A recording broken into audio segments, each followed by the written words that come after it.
a mayor's race going on even further till November. But like I said, I'm Andrew Kraft. Thanks so much for being with us. We're going to play out some of the content we've already shown you throughout the day, including those remarks by now recalled San Francisco District Attorney Chesa Boudin. Have a good night.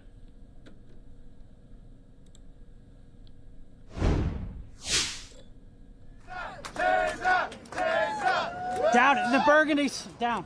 You know, I see a few cameras here. I think we must be part of a pretty important movement. What do you all say?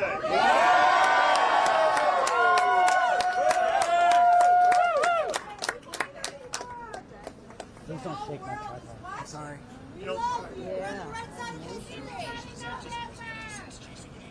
when this recall started, my wife Valerie said to me, "I know we're going to win."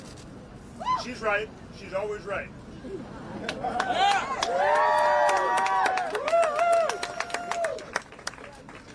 And the reason I knew and I know today that she was right is because this was never about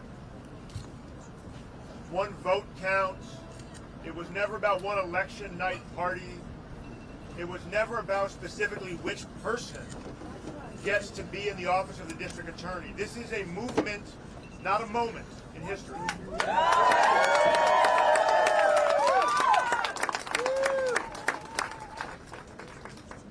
And I want to be really, really clear about the work that all of you, everybody here, and so many who can't be here today have done to get us to this moment, to get us to where we are today and where we're going to continue to go in the weeks and the months and the years ahead.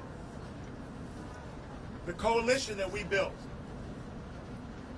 that's represented in this space tonight, it is broad, it is diverse, it is strong, and it is a coalition that is deeply committed to justice. Yes. People come to this movement for different reasons, right? Our nurses fighting for health care to save lives.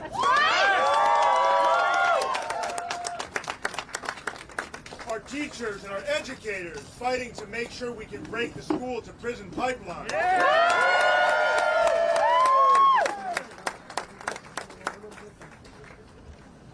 All of our retired judges who dedicated their lives to administering the laws on the books and making sure justice is served.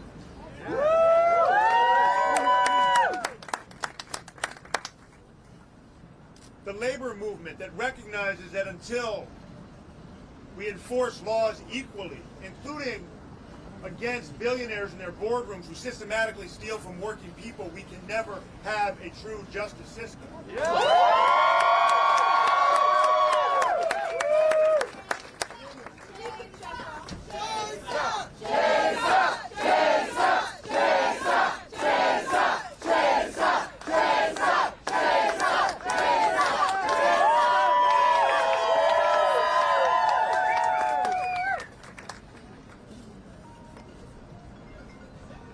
I grew up with two sets of parents. I grew up in two different worlds, right? One immersed in all of the opportunities of privilege, and another shackled to a existence mired in degradation and humiliation, one known to far too many Americans because of our addiction to caging human beings.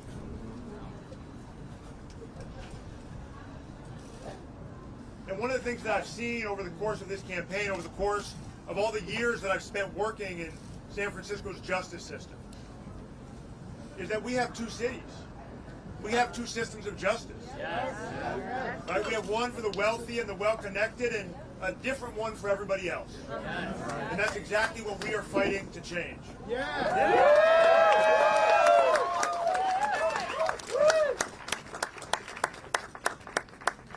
Over the course of the last 18 hours, and 18 days, and 18 months, I've been everywhere in San Francisco. Yeah. You have. We made more than 10 different stops today alone. I don't know how our campaign team squeezed them all in, but they did.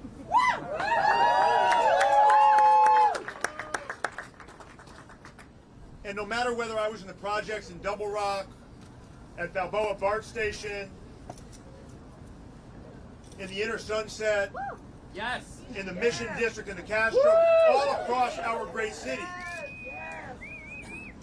I heard a righteous outrage from people who are frustrated with 2 years of pandemic, who are frustrated with corruption in City Hall. There are people who are sick and tired of living their lives in masks and behind closed doors and having a city that fails to deliver on some of its core promises.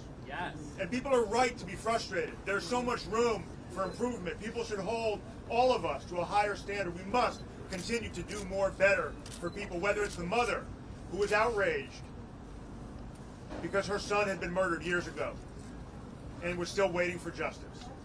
Amen, brother. Whether it was the lady I met living out of her car who asked me if I could help her get housing. She begged me for housing. Where is the housing? Whether it was the man on the street on 3rd and Palou who said he dedicated his life to fighting for environmental justice in Bayview Hunters Point, and he was still waiting for answers as to why so many of his neighbors were dying of cancer. Right. People are angry. They're frustrated. And I want to be very clear about what happened tonight. The right-wing billionaires outspent us 3-1. They exploited an environment in which people are appropriately upset. And they created an electoral dynamic where we were literally shadowboxing. Voters were not asked to choose between criminal justice reform and something else. They were given an opportunity to voice their frustration and their outrage, and they took that opportunity. We've made mistakes. We've learned a lot. And I am so unbelievably appreciative of everybody in this crowd, of everybody in this movement. And I want to start by thanking the folks on our campaign team.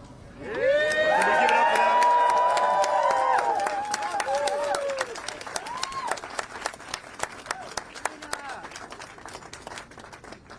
Everybody who joined our team. Some of them quit their jobs to do it. Some of them volunteered countless hours. Some of them spent unthinkable amounts of time away from family and friends, sleeping in a campaign office, sacrificing their own health, losing weight, gaining weight. In some cases, we're not naming names, don't worry.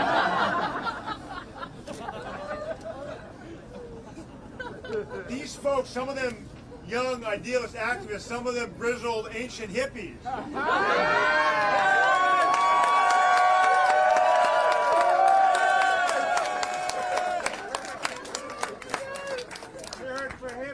They joined our team not because they thought there was an easy path to victory, not because they thought we were going to outraise the billionaires when it came to fundraising, not because they thought there was another candidate we were running against who was worse. They joined our team because they believed in fighting for justice. That's right.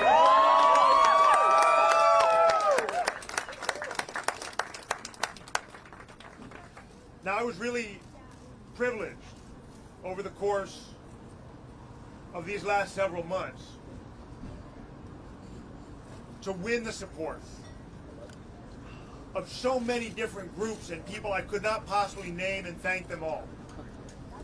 Some of them were behind us because they really believed in the specific policies we were fighting for. Some of the ones that Supervisor Ronan mentioned moments ago. Others were in this fight because they recognized the dangers of recalls and the ways in which they undermine our democracy and take power and choice away from voters. Others were in this movement simply because they believed in the work that my team was doing around victim services and around protecting small businesses and increasing language access and standing for our immigrant community.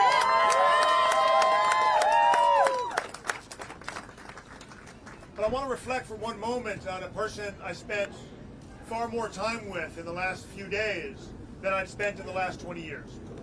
A man named Reverend Jesse Jackson. Jesse Jackson was visiting San Francisco this past weekend. I had the opportunity to meet with him, to have breakfast with him yesterday. Maybe it was Sunday. The days are blurring together. Sunday, thank you. I'm glad somebody's paying attention to my schedule. And Reverend Jackson is someone who obviously needs no introduction, whose legacy will last through the generations. But one of the things he said was, no on H, no on hell.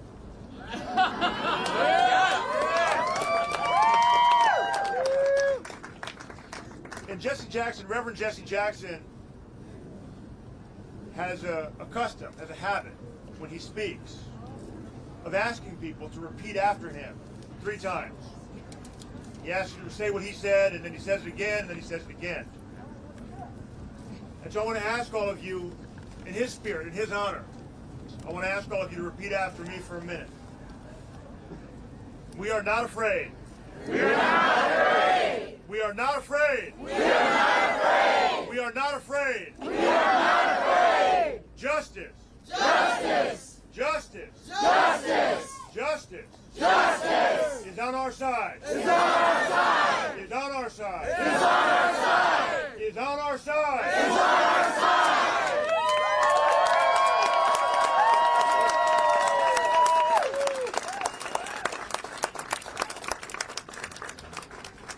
Our cause.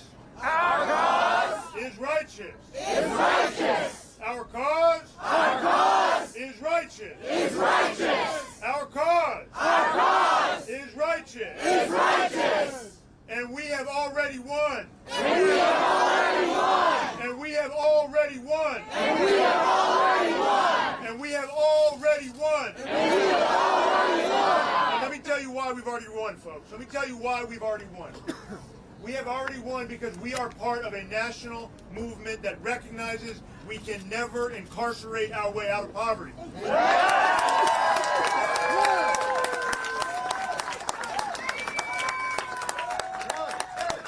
We have already won because we have shown San Francisco and the world that we do not need to rely on fear-mongering or exploitation of tragedy to build safety.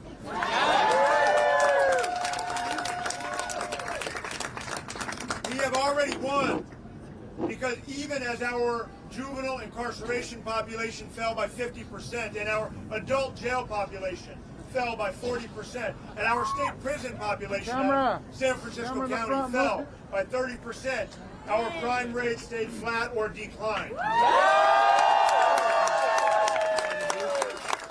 UPI. Down in front. We have already won because instead of resorting to mass incarceration, we resorted to mass referrals to drug treatment programming and mental health services. We have already won because we recognize the importance of making sure that every single person who is a victim of crime, no matter what language they speak, no matter what country they were born in, no matter how old they are, no matter what kinds of injuries they suffered, deserves services and care and support and love. We have already won because we recognize that to build safety, we must think about what happens after someone's sentence is served. We must have reentry planning. We have already won because we have redefined the way that people think about the role of the district attorney's office. We represent the people.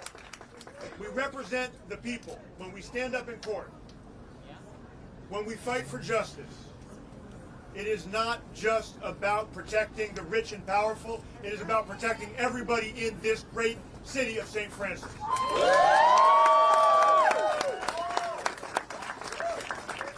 And that is something that we are all going to continue to fight for. Am I right? Yeah. I can't hear you. Yeah. I still can't hear you. Yeah. That's what I'm talking about. Now look, we know over the next couple days, the vote count's going to narrow. And we know that people were writing the obituary of this election before our campaign even started. But we are just getting started.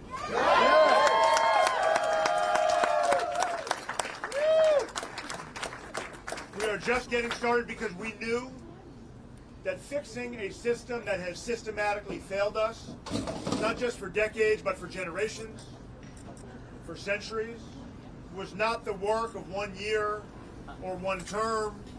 It's certainly not the work of one man or woman or one office. It is work that requires a sustained social movement. The movement that got us elected in 2019 is alive and well. We see the results in Contra Costa County and Alameda County tonight. We see the results from coast to coast, from north to south, and it is alive and well right here at the ramp tonight.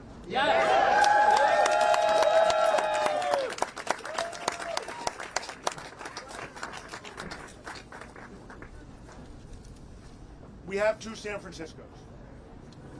We have one that billionaires want to be a playground for the rich and powerful. And we have another one that is the history we are all proud of, that is why tourists from around the world come to visit our city, why I married my wife here in Golden Gate Park, why our son was born at UCSF, why so many of us have chosen to make this place our home. And we're going to keep fighting for that San Francisco.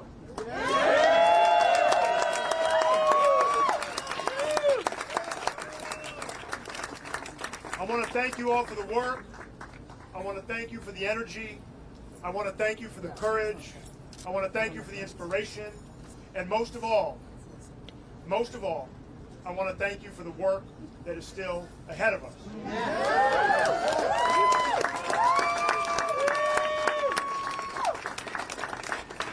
Thank you. Thank you.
Good afternoon, everyone.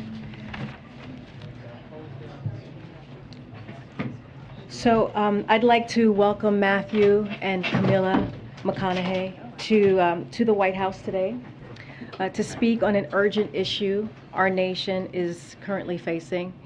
You may know Matthew as an actor, but more importantly, he is a father, a native of Uvalde, Texas, and a gun owner. He is here today to use his platform to call on leaders to take bipartisan action to end the senseless killing and pass reasonable gun responsibility measures that we know will save lives. Just a few minutes ago, Matthew met briefly with the president to talk about the importance of taking action, keeping our communities safe. But without further ado, I would like to bring up Matthew. Thank you. Here we go. Thank you. Thank you. Thank you, Camilla. To make the loss of these lives matter. My wife and I,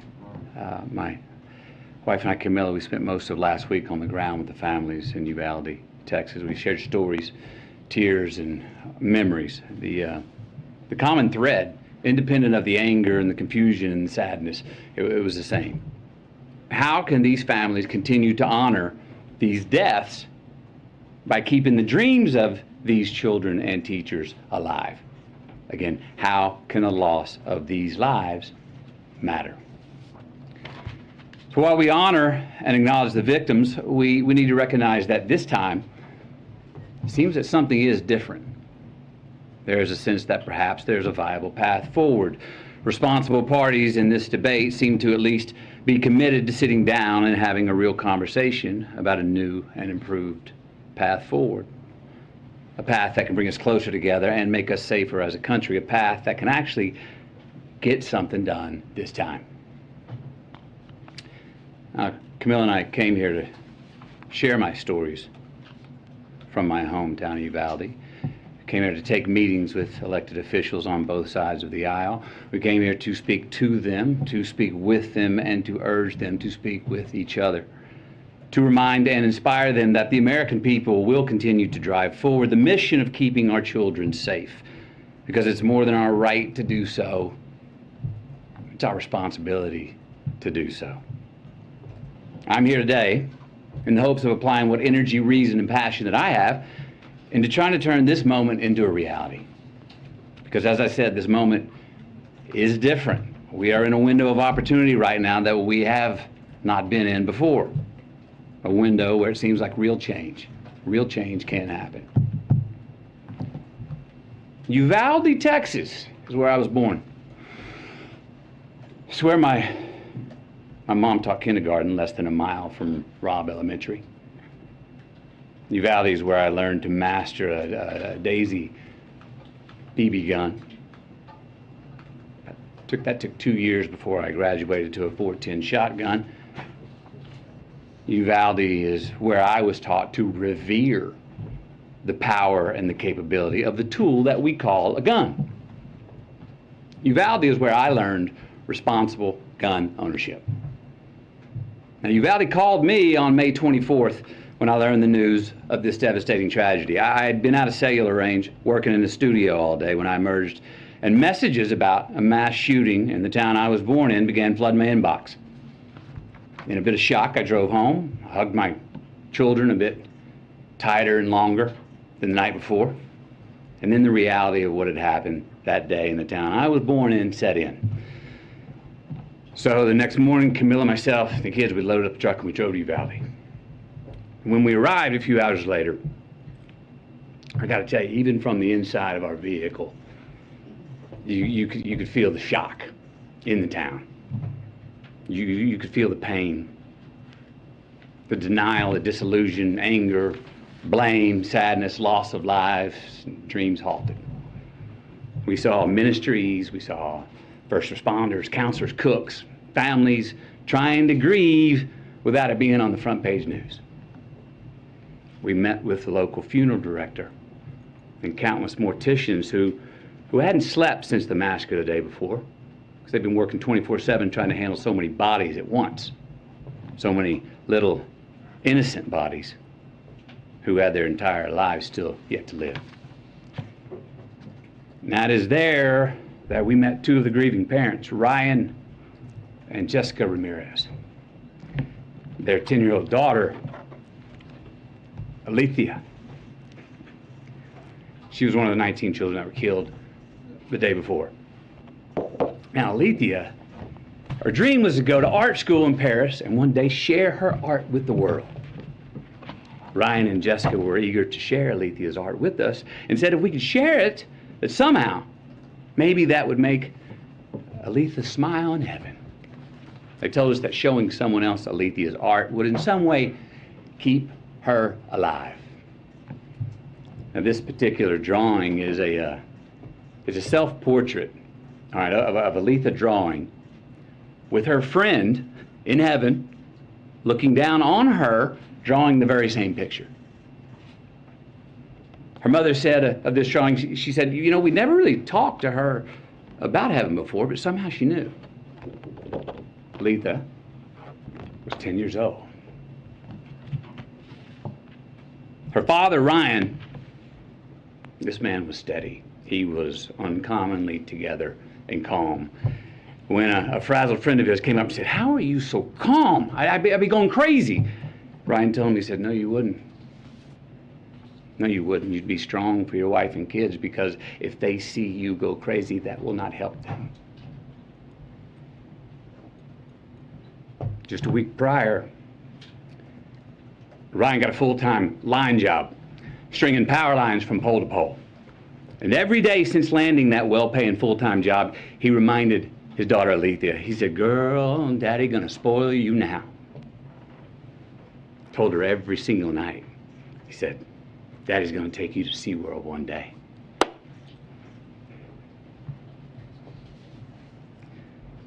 But he didn't get to spoil his daughter. Aletha, she did not get to go to SeaWorld. We also met Anna and Danilo, the mom and the stepdad of 9-year-old Maite Rodriguez. Now, Maite wanted to be a marine biologist. She was already in contact with Corpus Christi University of A&M for her future college enrollment. 9 years old. Maite cared for the environment so strongly that when the city asked her mother if they could release some balloons into the sky in her memory, her mom said, oh no, Maite wouldn't want to litter. Maite wore green high-top Converse with a heart she had hand-drawn on the right toe because they represented her love of nature. Camilla's got these shoes. Can you show these shoes, please? Wore these every day. Green Converse with a heart on the right toe. These are the same green Converse on her feet that turned out to be the only clear evidence that could identify her after the shooting. How about that? Maite wrote a letter. Her mom said if Maite's letter could help someone accomplish her dream, that then her death would have an impact. And it would mean her dying had a point and wasn't pointless. That it would make the loss of her life matter. The letter reads, Marine biologist, I want to pass school to get to my dream college. My dream college is in Corpus Christi by the ocean. I need to live next to the ocean because I want to be a marine biologist. Marine biologists study animals and the water. Most of the time I will be in a lab. Sometimes I will be on TV.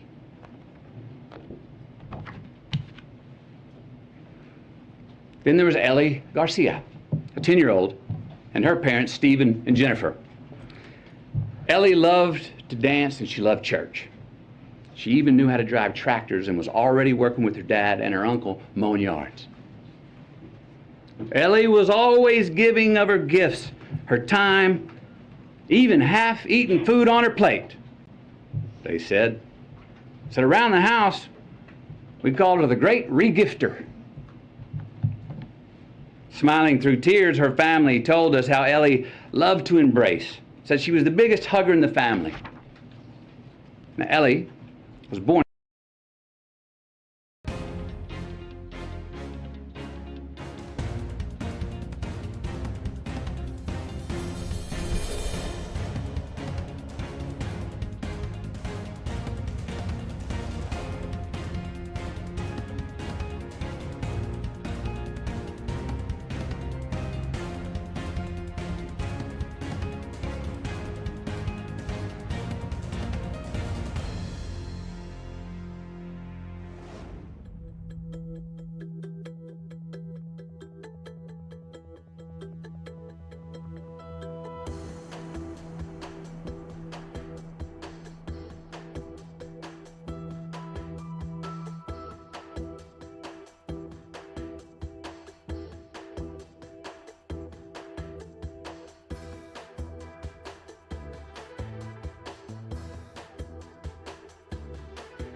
Catholic, but had been going to Baptist church with her uncle for the last couple of years. Her mom and dad were proud of her because they said she was learning to love God no matter where.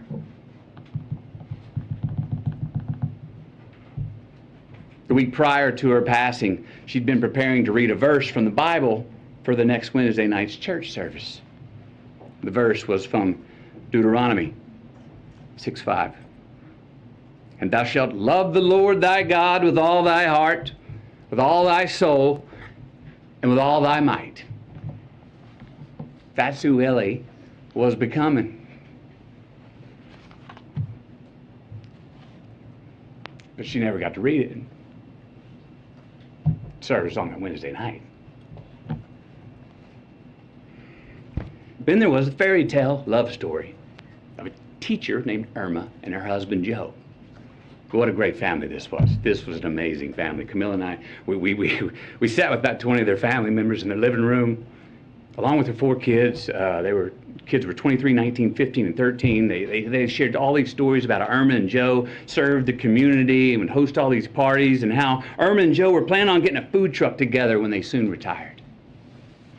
They were humble, hard-working people. Irma was a teacher who her family said went above and beyond and just couldn't say no to any kind of teaching. Joe had been commuting to and from work 70 miles away in Del Rio for years. Together they were the glue of the family. Both worked overtime to support their 4 kids. Irma even worked every summer when school was out. The money she had made 2 summers ago paid to paint the front of the house. The money she made last summer paid to paint the sides of the house. This summer's work was going to pay to paint the back of the house. Because Irma was one of the teachers who was gunned down in the classroom. Joe, her husband, literally died of heartache the very next day when he had a heart attack.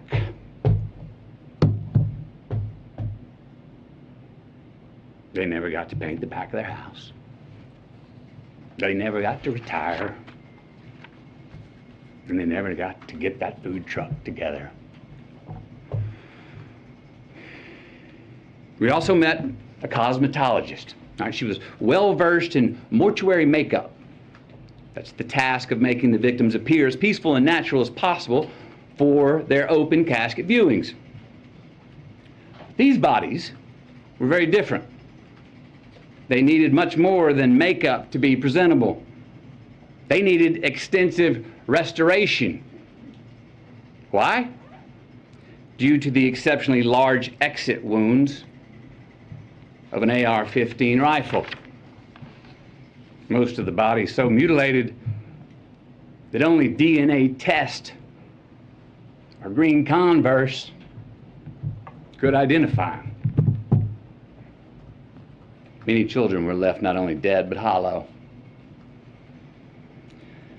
So yes, counselors are going to be needed in Uvalde for a long time. Counselors are needed in all these places where these mass shooters have been for a long time.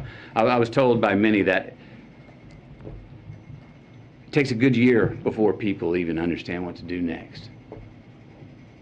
And even then, when they become secure enough to take the first step forward, a lifetime is not going to heal those wounds.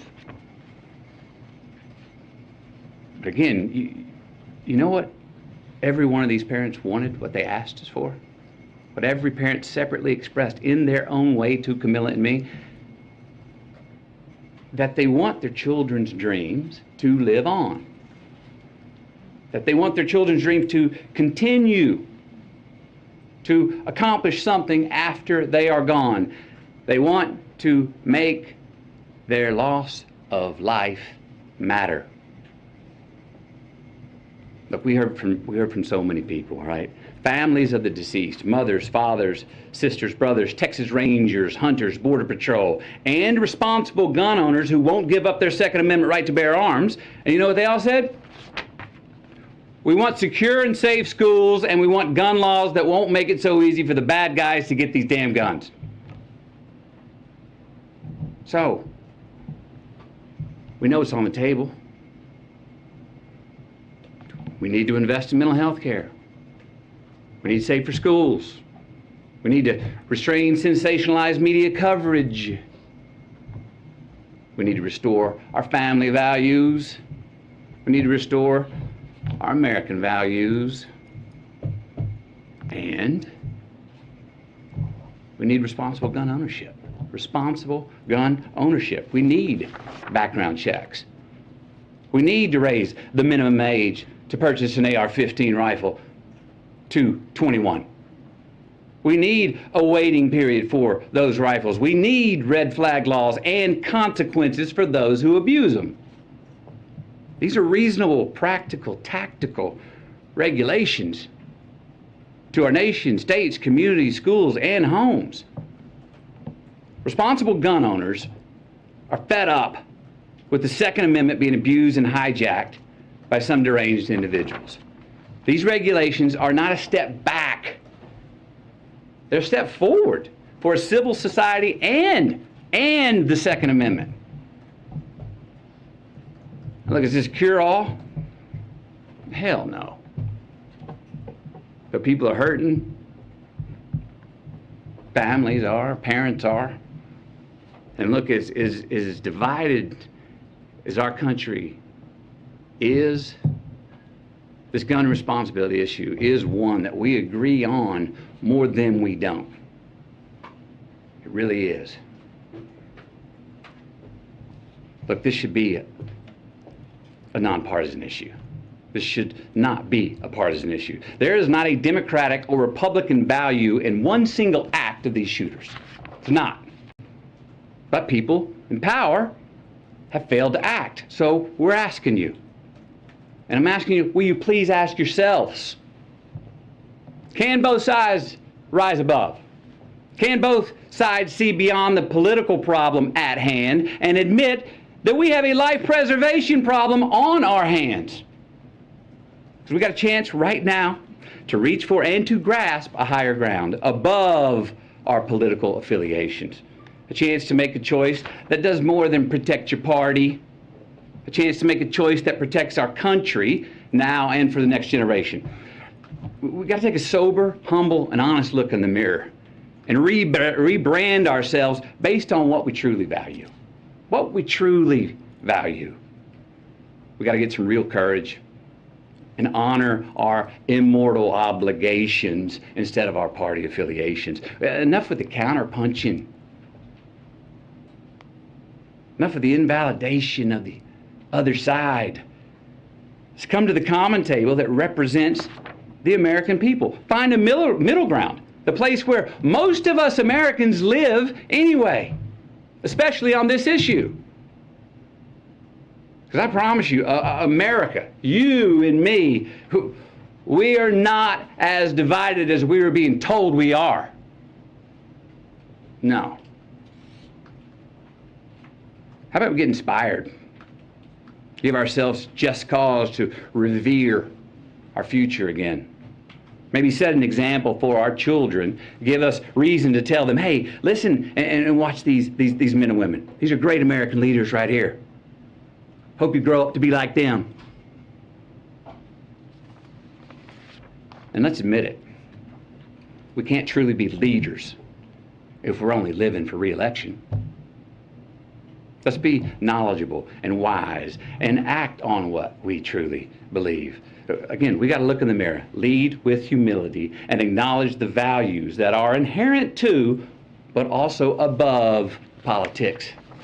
We got to make choices, make stands, embrace new ideas, and preserve the traditions that can create true progress for the next generation. With real leadership, let's start giving us, all of us with real leadership, let's start giving all of us good reason to believe that the American dream is not an illusion. So where do we start? We start by making the right choices on the issue that is in front of us today. We start by making laws that save innocent lives and don't infringe on our Second Amendment rights. We start right now by voting to pass policies that can keep us from having as many Columbine, Sandy Hooks, Parklands, Las Vegases, Buffaloes, and Uvaldes from here on. We start by giving Alethea a chance to be spoiled by her dad.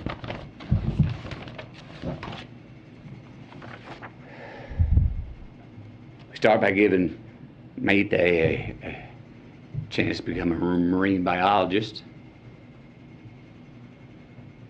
We start by giving Ellie a chance to read her Bible verse at the Wednesday night service. We start by giving Irma and Joe a chance to finish painting their house. Maybe retire, get that food truck.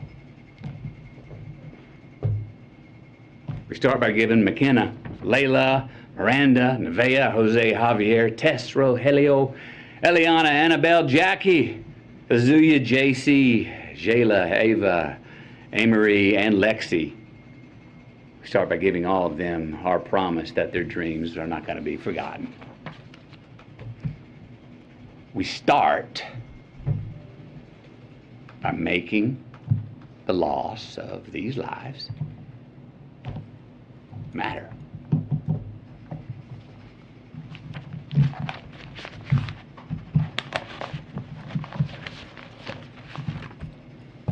Thank you. Thank you. When he spoke to the president.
Still fresh in our minds, despite the fact there have been more mass shootings since. But the situation in Buffalo was a clear example of a deranged individual who was inspired by some white supremacist theory to attack innocent people at the Tops grocery store. And as a consequence, when it was all over, there were great human tragedies. We invited the families of many of those victims to come forward today to tell their story as we consider what we can do, what we must do in the United States Senate and in the Congress to make a safer nation and to really make it clear that those who perished in Buffalo did not die in vain. We had with us Mr. Darnell Whitfield, whose mother was killed, sadly, at the Tops grocery store. And there are others who were in the audience who will have a chance to say a few words this morning. But I want to turn it over now to our majority leader, the Democratic leader in the United States Senate from the state of New York, Senator Schumer, who knows the families and knows the circumstances better than most. He has given his word that we are going to respond, and we're working on it now. I know over the break we've been working on it for quite a few days. It's a massive political challenge, but we must meet it. That is our responsibility to make America safer. Senator Schumer. Thank you, Senator Durbin, and let me thank you as chair of the Judiciary Committee, Senator Blumenthal, and all the other members of the Judiciary Committee who were here. But most particularly, I want to thank the families. Can you imagine how hard it is being here, having lost a loved one, having lost a whole community, having been on a peaceful morning, everything looked fine, and then you hear what happened. And these folks will live with this the rest of their lives. Not just today, not just next week, not just next year. The whole community on the east side of Buffalo will live with this for the rest of the community's existence. But I want to thank them. I want to thank Mr. Whitfield, who made such great testimony. I want to thank Ms. Salter, Ms. Pritchett, and Ms. Spite, who you'll hear from in a little bit, and everyone else who has joined. I want to thank my good friend Ben Crump. We've worked on many crusades together. We've won every one of them. We're going to win this one, too. Amen. We're going to win this one, too. I just want to salute the families who are here. What the scriptures tell us is the natural thing when some horrible evil, unmistakable violence falls upon you or a loved one and you lose them. The human instinct is to what the Bible calls curse the darkness. You turn inward on yourself, you become angry, and you give up. What the Bible also says, what the scriptures say, is when you try to prevent it from happening to others, you're lighting a candle. It's saint-like. And you folks are saint-like. It is not easy to do this, to relive what happens, although you relive it all the time. So we have some really saint-like folks with us here to try and make sure this doesn't happen again. We all know that racism is the deep, dark poison of America. And unfortunately, it exhibits itself in too many ways. But what we saw on the east side of Buffalo, that a bigoted, despicable animal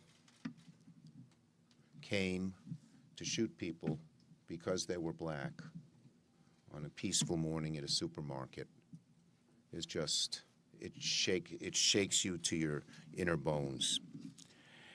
And we have to deal with this in America. We cannot push it under the rug. We cannot ignore it. We cannot go just walk away from it. We have to keep pushing and pushing and pushing. And so when Senator Durbin passed the legislation, the Domestic Terrorism Prevention Act, I said, we're going to get this to the floor of the Senate. And it still befuddles me how so many people could vote against it. How so many people could vote against it. It's just confounding, disturbing that we did not get a single Republican, and all we asked them to do is vote to allow us to debate the issue. Because we all know that when racism is left to fester, it grows. Plain and simple. And we don't really want thoughts and prayers. We need votes. We need action. Amen. We need action to stop this despicable bigotry. We are going to vote on gun legislation in the future, and we are going to bring this act up again and again and again in every way we can to make sure that America knows that there are enough people who want to see righteousness done.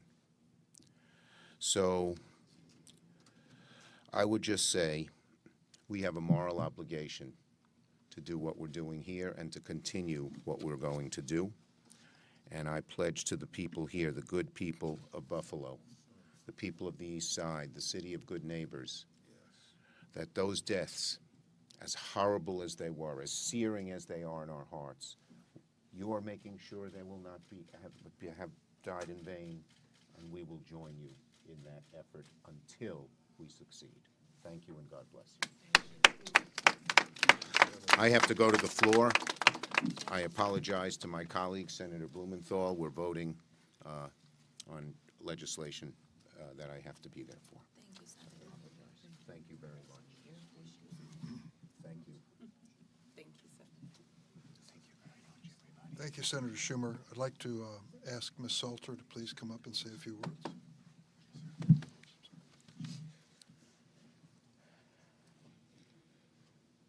Good morning, good afternoon. I am here today on behalf of my family, the Salter family. I am here on behalf of my husband, Aaron Salter, who died in the line of duty. My husband cared for the people at TOPS. He cared for everybody. And he showed that in giving his life for everybody. I am asking the Senate for their support, not only for me and my family, but for all the families who are affected by mass shooters. Amen. I stand here today to give honor to God for enabling me to be able to be here to talk about it. I honor my husband for not only the sacrifice that he gave, but for the love he also gave his family on a day-by-day basis.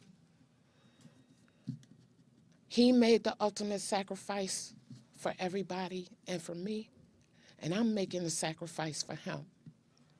And I'm asking for legislation regarding the guns. I'm asking for legislation to empower our police officers to have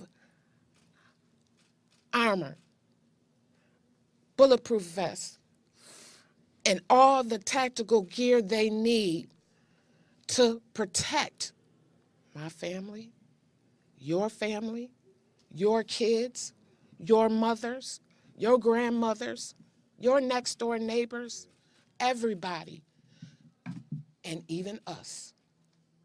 When we go out to the store, when we go out to church, when we go out to water our lawns, anytime, we need that same safety.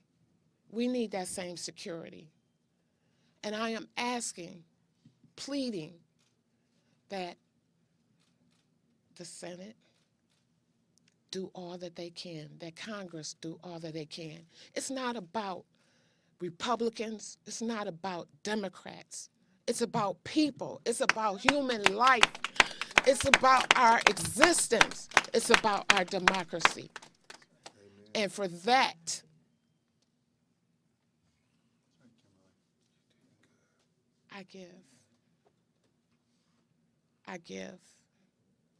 I give of myself on behalf of everybody else. Thank you. Thank you, Ms. Salter. Michelle Spite. Michelle. Good afternoon, and to all of the constituents. I represent a sad but unique reality that I lost 2 family members in that shooting. So my Aunt Pearl Young was one on my mother's maternal side, and my cousin Marcus Morrison was on my mother's paternal side. This is riveting, to say the least. It is something that I would not want my worst enemy to experience. It has fueled my life in a way that I never thought would be. I am pleading, again, echoing the sentiments of Ms. Salters, I am pleading with the constituency of Senate, with the constituency of Congress, to look beyond racial divides, to look beyond political divides and to see the reality that there is a human need, and that need is one in what should be our democracy, and that is equal and fair rights for everyone. It is no longer acceptable for certain classes and certain factions in our society to be protected while others go unprotected. Just as there is an anti-hate Asian bill, just as there's other anti-hate bills for the LGBTQ community, we are demanding and expecting that an anti-Black hate bill be passed. Not later, but now. I am asking and pleading, senators, that you all go beyond, as she said, whether you're a Democrat or a Republican. I need you to know that we are all human beings. And if I cut you, you're going to bleed the same red blood. If you cry, you're going to cry those same clear tears. So moving beyond all of our complexities of our beliefs, whatever they might be, we need to make sure that our democracy is protected, and we need to make sure that this never happens, not in the United States, not in the world. Thank you. Pamela Pritchett. Thank you, everyone. Thank you, senators. I'm going to say this. Every tear I cry is going to be a fuel for action. Yes. Every tear I cry is a fuel for action. And I say that, and I want to say to the senators, I want them to imagine getting a phone call that from the funeral director that you need to bring a hat to the funeral home because of the damage that was done by this man with the gun that he used. I want you to imagine going to see your mother or your father or your child, and when you go in and you touch their hair, it's not soft like it used to be. I know how my mom's hair used to be because I used to braid it for her, but the blood that seeped out brittled my mother's hair, and I touched hair that wasn't the same anymore. I hope that the senators will have the compassion, maybe will even close their eyes to imagine it for themselves. And I don't want them to imagine it for a loved one because that's too much for anybody to handle. But I want them to imagine it because I came here to tell my mom's story. My mom did not deserve the death that she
he had.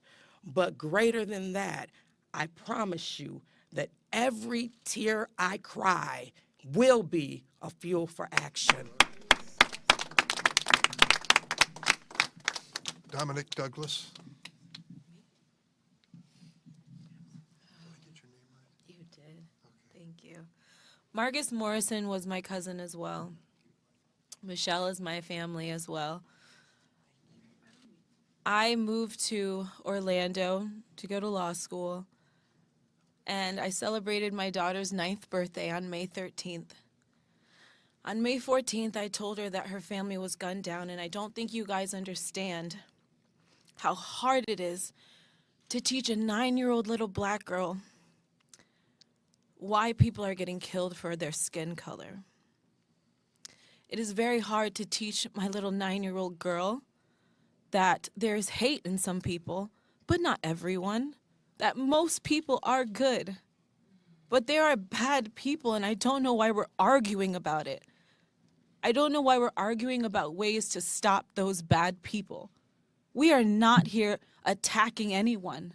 There is no hate in our hearts. We never walked into a grocery store hating anyone and bringing an AR-15 to kill them because we just couldn't stand the sight of them. That's not us. And yet I'm asking you guys, who I know it's not you either, the people that are elected and the ones who are electing them, it's not in us. And I refuse to believe everyone's narrative that this is some battle between blacks and whites or between anyone. Because it's not. We're not fighting. We're not fighting anyone. We are asking for help. We are asking for support. This is not just a black thing. Our nation is so mixed up and so diverse. I promise you, if you're just as dark as a brown paper bag, he would have still shot you, regardless if you were black or not. That is how ignorant that person, that thug is. We are asking for support. That's it. Say, yes, this was wrong, and go and tell your legislators and the people you voted for, you know what? This is wrong. And what is a simple bill that we can pass to say the hate crime against blacks is the same hate against everyone else? It's the hate against Jews. It's the hate against the Taiwanese church that was attacked in California. It's the hate against LGBTQ+. It is hate. And unfortunately, some humans have hate in them, but it's not all of us. So the ones who don't, can you just support us? Can you just give us your love, because we're really in need of it?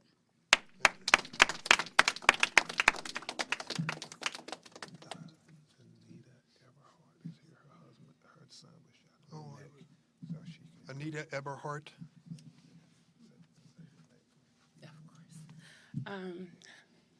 I'm Zanetta Eberhardt. I am the mother of Zaire Goodman. He was an employee of the top shooting. So Zaire was injured in the shooting. He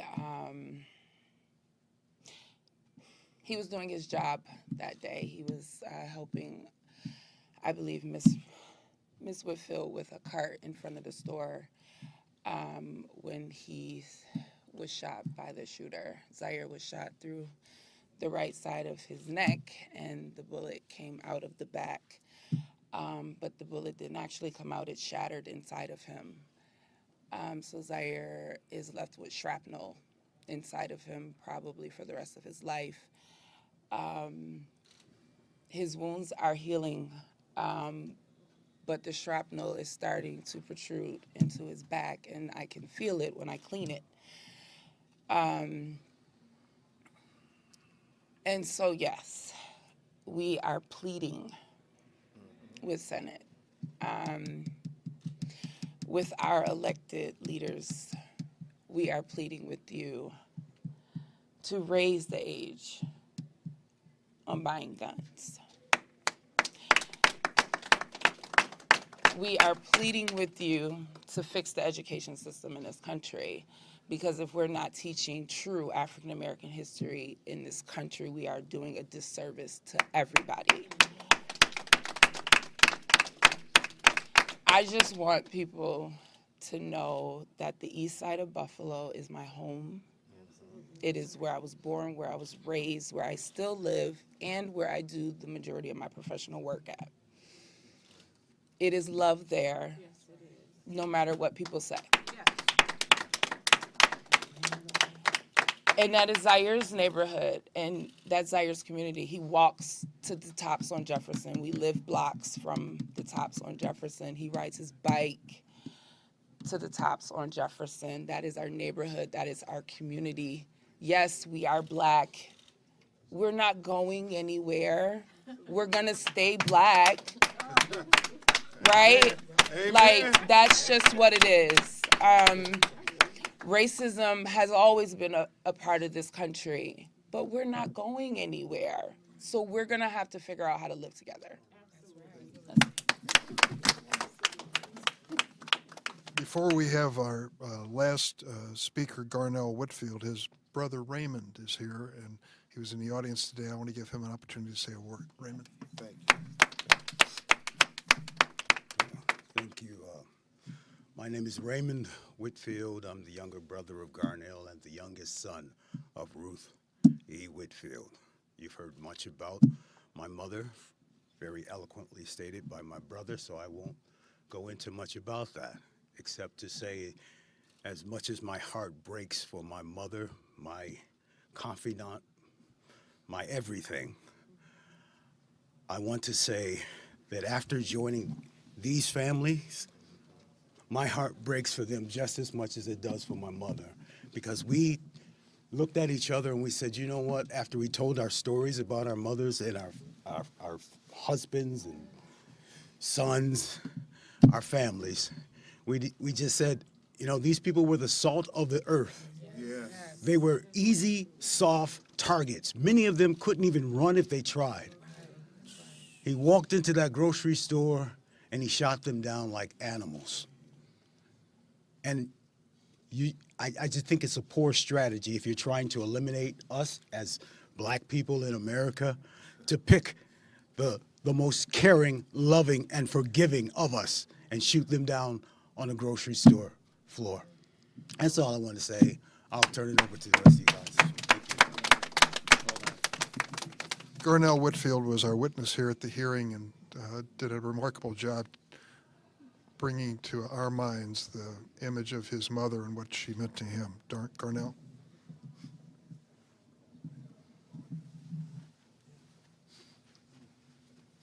Thank you. Thank you. Just want to say it's truly a blessing to be here with the other families. We've gone through the last few weeks in our own silos in some cases, and have not spent a lot of time together. But it's been a blessing to be here with them to share our stories, our grief, and our support for one another. We're very thankful for that opportunity. Very thankful for the opportunity to be here today. I mean, you've heard the stories about my mom. You've heard all of us talking about our loved ones. And we thank the Senate for allowing us to be here. Thank you, Senator. We sincerely do. But we're not naive enough to think that they can do this alone. This is a clarion call for all of us as human beings, as Americans, to stand up and speak truth to power. To put our own comfortability at risk for something greater, to risk, our security for each other. That's what we're supposed to do, and that's what we're asking America to do. You guys behind the cameras, you guys have a lot of power. You guys have a lot of influence. You're here covering us, but there's a lot of other people who don't support what we're trying to do here. We need to hold them accountable. Amen. You can help us with that. We expect that you would do that as good Americans. So we're not here asking for handouts. We're not here asking for favors. We're just asking to level the playing field. Treat us like human beings. That's all. We don't need handouts. You hear a lot of banter about different things. It was hard to sit through some of this hearing. I mean, it was hard to sit silently, and you see none of them here today. None of them here. I mean, they said what they said and they ran out. But go chase them. Go find them. You know, make them answer some tough questions. I mean, you guys are asking us about what you think our solutions, you know, how to fix this thing. That's their job. If they're not going to do their job, then they shouldn't have the job. So we're just asking for your support, for your prayers, and, you know, we're going to stay strong. Amen. We're going to stay strong. Thank you.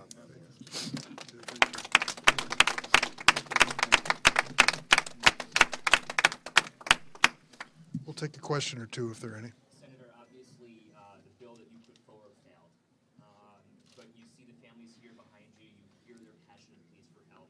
Where do you go from here and what's next? How do you go back to the drawing board? Well, let me tell you, there are two things. First, Senator Schumer made it clear we are not giving up on this domestic terrorism reporting.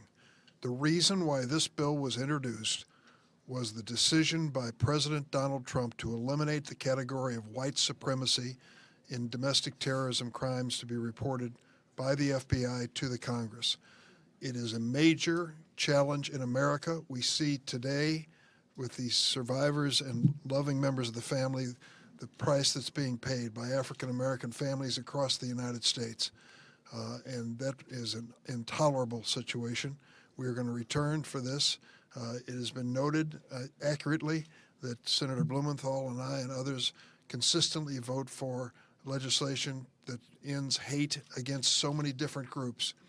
Well, we know what the hate was in the heart of that man who walked into that grocery store. It was racial hate. And we want to have that reported, just as we would ask that all other crimes be reported in detail so we can understand the threat to America and put an end to it. That's very important. This bill is ready to go again. There's no reason to put in another bill. Buffalo 10. Absolutely. Any other questions? If not, Senator Blumenthal, I was wondering how discussions were ongoing for new gun laws. And Senator Schumer seemed optimistic, more optimistic this week coming back from recess than before. So do you share that optimism? You all are getting closer? You know, I think that these families and survivors have really provided some powerful impetus. I think this testimony brings it home. There's nothing more graphic than the faces and voices as we've seen from the time of Sandy Hook. I'm more hopeful than ever. We've never had 5 Republicans sit down seriously on gun violence prevention, and they are here because of the courage and strength of these families and others who have stepped forward to be the face and voice of advocacy. You know, that shooter in Buffalo chose the aisle of that supermarket not because he wanted to buy bread or milk, but because of the numbers of people he could shoot more quickly with an assault weapon. Firearms are inextricably linked to domestic terrorism and violent extremism, including white supremacy. Firearms make white supremacy deadly. They make hate lethal. And that's why this kind of eloquence and power, I think, will help galvanize and crystallize our continuing efforts and working dusk to dawn, particularly on a red flag law that would separate people like the Buffalo shooter from a firearm when he is giving signs he's going to kill people, whether it's because of white supremacy or derangement or some other reason. But there'll be other elements that we're hoping to land, and I just cannot thank enough Mr. Whitfield and all of the folks who are here today. Senator, obviously the red flag laws in New York, though, there are red flag laws in New York already, and the red flag laws didn't necessarily work in this case. So how do you close these loopholes? Red flag laws need to be enforced. The evidence in New York suggests that investment of more resources and more effective implementation would have made a big difference. And that's why in the red flag law that Senator Graham and I have been advocating for some years, we provide resources. so that the states will make them effective. The best law in the world without effective enforcement is dead letter. And when you compare Florida with 9,000 uses of the red flag law to New York with hundreds, there's a difference there in implementation that is a challenge to us to provide resources and also avoid any loopholes. We're going to stop. No, we're going to.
Thank you for being here with us today at the National Gun Violence Memorial. My name is Sheila E. Esong, and I am the Engagement Director at Giffords, the gun safety organization that was founded by the former Congresswoman Gabrielle Giffords, who's standing right behind me.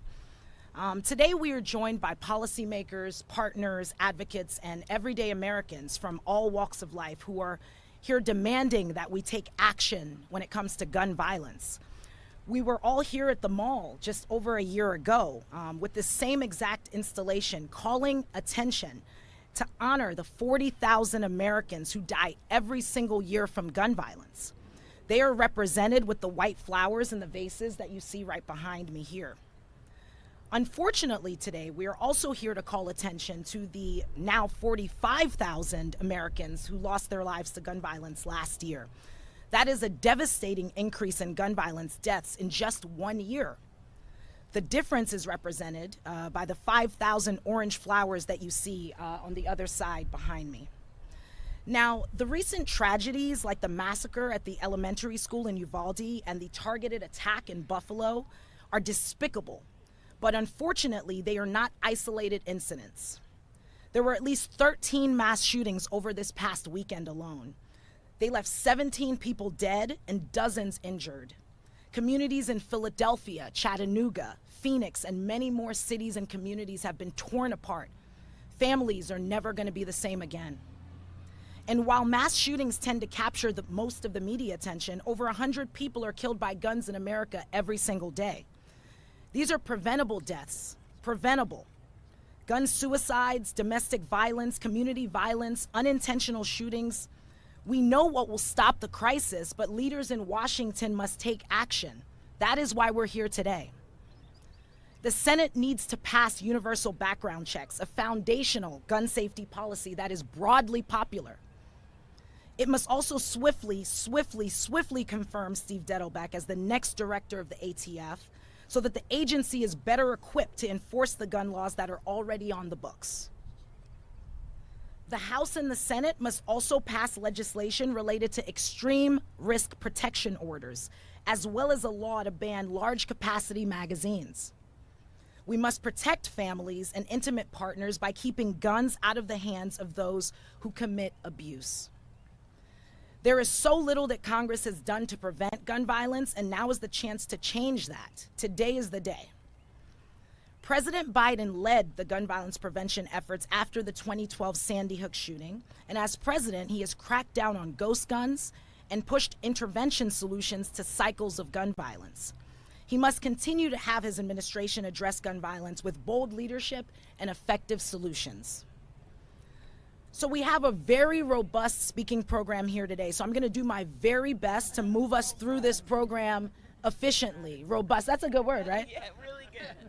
To that end, I'm going to begin the program by introducing someone who needs no introduction, House Speaker Nancy Pelosi. Speaker Pelosi, just one second.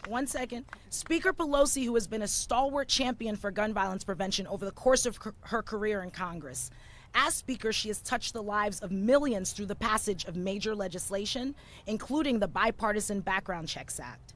As a loyal, dedicated friend to our founder, former Congresswoman Gabby Giffords, she has been with us every step of the way. And as an advocate for gun violence prevention, she has no equal. Ladies and gentlemen, Speaker Nancy Pelosi. Thank you, Sheila, very much for your very generous introduction. I accept that compliment on behalf of the House Democrats who have all been champions, many of whom are here with me this morning. It's my honor to be with you, but it is a sad, heartbreaking time when we see these beautiful flowers symbolizing beautiful lives lost to gun violence, and that the number has increased from last year. We must act. I want to thank Giffords for your leadership, but all of the groups who have participated and are represented today. My colleagues hear me say all the time that President Lincoln said public sentiment is everything. With it, you can accomplish almost anything. Without it, practically nothing. I say that to all the groups here because your outside mobilization is essential to our success in saving lives and passing gun violence protection legislation. Behind me here you see champions, every single one of them having made the case, every single one of them making a difference. And their inside maneuvering can just take us so far. It's the outside mobilization. So give yourselves a hand for what you are doing on the outside. I have a lot to tell you today, but we have a great number of speakers, so I will just focus on Gabby Giffords. Gabby is, many of us had the privilege of serving with her in Congress, and when we had the sad news of the assault on her life, it struck us in a way that we had never really felt before. To watch her come back with physical speech and all kinds of therapies, the strength she had to come back to make this fight, Somebody asked me the other day, what are some of your brightest moments on the floor of the House? I said the brightest moment was the day Gabby Giffords came back to the floor of the House. And I never saw an ovation like that. She is someone who is respected and across the country, an inspiration to so many. An inspiration that is, again, making a difference, but again, more needs to be done. I just do want to point out one of my colleagues, Lucy Macbeth, who is a constant, everyday inspiration. She's turned her own personal grief into action to save lives. And while many of our members are here, I want her legislation. Sheila mentioned the extreme risk protection order legislation, which will be passed, and hopefully will be passed in the Senate. Again, she's a part of so much other legislation, and some of that is, again, what we intend to do. Raise the age to buy weapons of war, restrict access to ghost guns, outlaw high-capacity magazines, ban civilian bump stock sales, crack down on gun trafficking, and advance safe gun storage. My colleagues here will speak to that. Many of them are the authors of this legislation. I want to just talk about Haley, my constituent. We had such an event in not this large, in San Francisco the other day. Haley came and talked to us. She lost both of her parents to gun violence. Both of her parents to gun violence. She's in 5th grade. In 5th grade, and she is an agent for change. She is being raised by her grandmother. She and her brother are raised by their grandmother. Thank God for the grandmother. But here she is, a little girl, speaking out against gun violence from personal experience, but with great wisdom. We owe the children of our country so much more than excuses for why we don't have legislation. To our representatives of the teachers, Becky Pringle and Randy Weingarten, who are here, we also want to salute our teachers for their courage in all of this. But it is a message that I send to elected officials all the time. You can't vote for these bills because it's a problem for you politically. Understand this.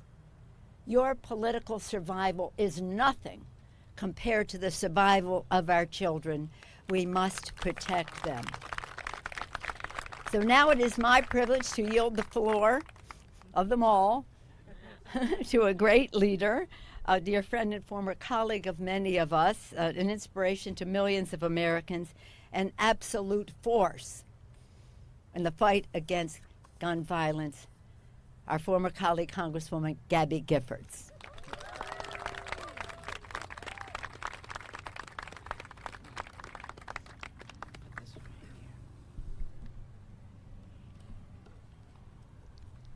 Stopping gun violence takes courage. The courage to do what's right, the courage to new ideas. I've seen great courage when my life was on the line. Now is the time to come together, be responsible. Democrats, Republicans, everyone. We must never stop fighting. Fight, fight, fight. Be bold. Be courageous. The nation's counting on you. Thank you very much.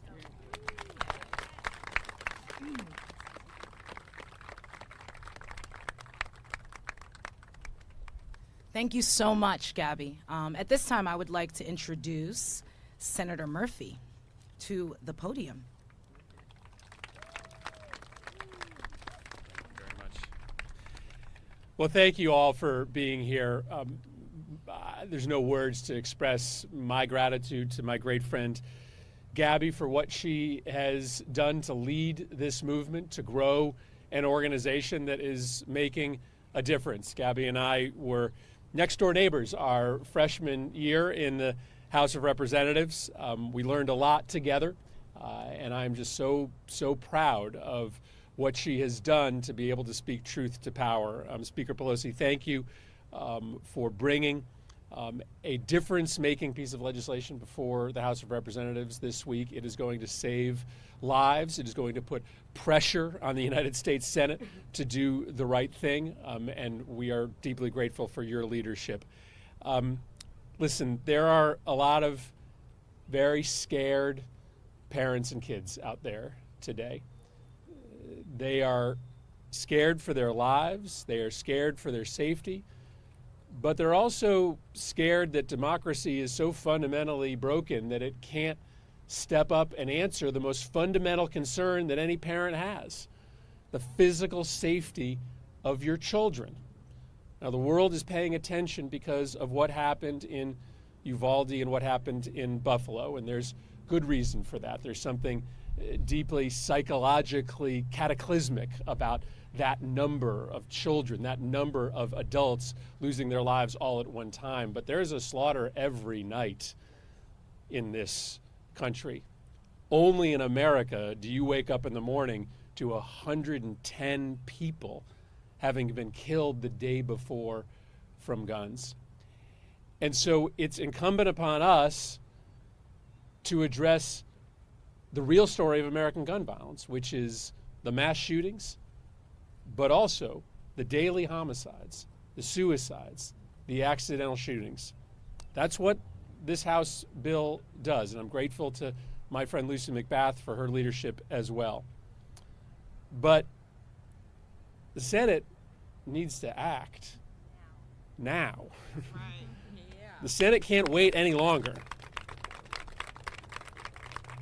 And so we are this week extending a hand of partnership to our Republican colleagues, but we are not going to settle for a piece of legislation that just checks a box. Right? We are only going to move forward with a piece of legislation that saves lives. And we would not be in a position today to be able to have serious negotiations about life-saving anti-gun violence legislation if not for the movement that you are all a part of, if not for the organization that Gabby helped found, if not for many of the other organizations that are represented here. We have built a movement, right, that is making clear to members of the Senate and the House that if you don't do the right thing and support 90% of your constituents, then you're not coming back to the House of Representatives of the United States Senate. And so I'm grateful to this memorial. This is incredibly moving to look out over these bases. Important to remember that this represents those whose lives were lost. But if you look at the mass shootings since Uvalde, well, 25 people died, over 100 were injured, and those are life-altering injuries as well. The scope, the breadth of American gun violence is really hard to calculate and imagine, and this just gives you a small window into the horror that we have decided to live with.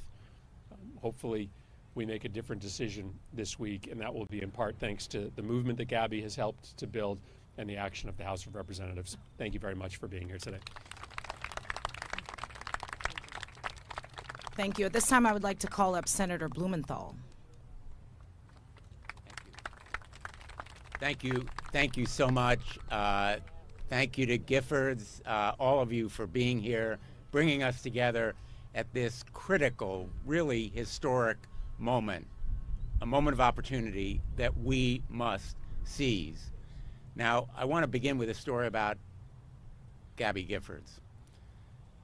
In the days after Sandy Hook, and it was the beginning of the time that Chris Murphy and I worked together as a team, and in the 10 years since, in those first days, literally 24, 48 hours, Gabby Giffords came to Connecticut. She came to Newtown. She came to one of the homes of relatives who lost loved ones. No cameras, no reporters, no public attention. Gabby Giffords came there to give heart and hope to those families that gathered, their lives broken. Literally, most of them still raw with the tears and the grief of that moment. And Gabby Giffords, by her presence, by her words, by the force of her personal story, gave them heart and hope, and they have been champions. The Sandy Hook survivors and families have been champions of gun violence prevention. And I want to pay tribute today to all of the survivors who continue to come forward, continue to relive their stories of horror and heartbreak. And Gabby Giffords gives them, all of them, the role model and the mentor and the example of personal courage, grace under pressure that inspires us all. So if you take nothing else away from today, it is her message: fight, fight, fight. Never, ever give up. And we know, and I'll be very blunt, we know that the gun lobby is still out there. They are continuing to intimidate and threaten our colleagues. Republicans have yet to stand up to them. We still have an uphill battle, but we are determined to seize this moment and save lives, because we have a responsibility to the American people and to our own conscience. And you have created the movement. Giffords, all of these organizations have changed the political face of America in these 10 years. I've seen it happen. We were crying in the wilderness 10 years ago. You have changed the political dynamic and landscape, and Gabby Giffords has been our leader. And now we need to fulfill the promise of this moment. Not with window dressing or face saving, not with checking the box, but with real and meaningful action. And if we can do it on red flag laws and improving the background check system, and yes, mental health, school security, why not raise the age that's required to purchase guns? Seems to make such simple sense. All of these measures are common sense, sensible measures. And I've been privileged to partner with many of the House colleagues who are here today, Debbie Wasserman Schultz on background checks for ammunition, Adam Schiff for repeal of PLCA, the sweetheart deal that gives gun manufacturers absolute immunity.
We need to continue to be angry and unsatisfied, because if we reach a compromise, and I'm very clear-eyed about the uphill battle and the work still to be done, but if we manage to reach an agreement, we will still have work to do. We will still have a lot of work to do on these common sense measures, and we will continue to be in this fight. So I want to thank you for being here today, but more important, for your continuing struggle. And it will be a struggle, and especially to those survivors who are here, because it is painful, it is grief-stricken, but it matters. Thank you so much.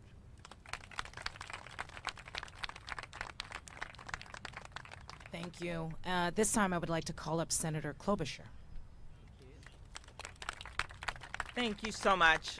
Thank you, Madam Speaker, for doing your job as usual this week as you show the Senate what you can do when you got a majority and you can pass things. And she has just been unbelievable standing with her members. I want to thank Gabby, because whenever I get down about this fight, whenever I see those little girls' pictures with their communion dresses from Uvalde, when I see the little green tennis shoes that that girl wore every single day, when I see the sports uniforms of the little boys, I think about Gabby, because Gabby never gave up. When she faced an unimaginable tragedy, she just kept going and ended up back in the House floor leading this effort So these flowers out there, to me, every one of them is someone that someone loved. But in the end, those flowers are the grace of Gabby Gifford that we cannot forget. So we have 20 some empty beds in Texas, 10 empty chairs at the dinner tables in Buffalo, including a guy that went to the grocery store just to buy his son a birthday cake and never came home. That's what this is about. So when the speaker talks about mustering the courage our colleagues must muster, I just don't think it should be that hard. Time and time again, we've seen this happen, and we know what the solutions are because we've seen them work in certain states, and we've certainly seen them work in other countries. So how can anyone go home and explain why an 18-year-old can't get a drink, but he can go and order an AR-15 off of the internet after he gets targeted from a company with an ad destined for him? How can anyone explain that? And so I think we have gotten to the point where you look at the numbers, 70, 80% of the public with us on that, or our colleagues can no longer walk. And that is why they're working with Chris and Dick. That's why we're working to get this done. So number one, I'm for an assault weapon ban, okay? I think you're not surprised by that. But 18 to 21 would be a major game changer in a lot of these shootings. Number two, doing something about the new technology, the ghost guns, doing something with Lucy's bill on the extreme risk orders, knowing that that has worked and bringing that out across the country, closing the boyfriend loophole, which thanks to the speaker's leadership, they actually passed in the House with, wait, get this, 29 Republican votes voted for the Violence Against Women Act. Then it got stripped out in the Senate. I'm not going to go into it. I won't. Moving forward, we're moving forward, but this is an opportunity to close that loophole, as we know the number of deaths that result in domestic violence cases. Background checks. I went to the White House after Parkland, sat right across from Donald Trump, and listened and I still have the piece of paper where I put the hash marks, where 9 times he said he was for background checks. And then the next day he went and he met with the NRA and he changed his mind. Well, the public is onto this time. They've seen those kids. They know what's happening in their state. As noted, 13 shootings over just this weekend. Enough is enough. The Senate must act. They're going home. They're hearing from their constituents, thanks to all of you. And that is the game, because the speaker, as I said, she's going to do her job. These guys are going to do their job. And then all eyes are on the U.S. Senate. So if you're going to make a phone call, make 100. If you're going to knock on a door, do more. Just keep doing this. And we'll get what we can done with these guys, and then we march right to the ballot box because the people are with us. Thank you.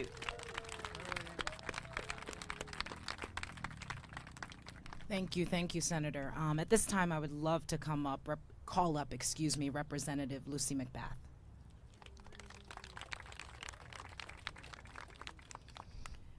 Well, first I want to say thank you to Speaker Pelosi for her vigilance. And as she says over and over and over again, we are trying to pass these laws for safer communities for the children. For the children.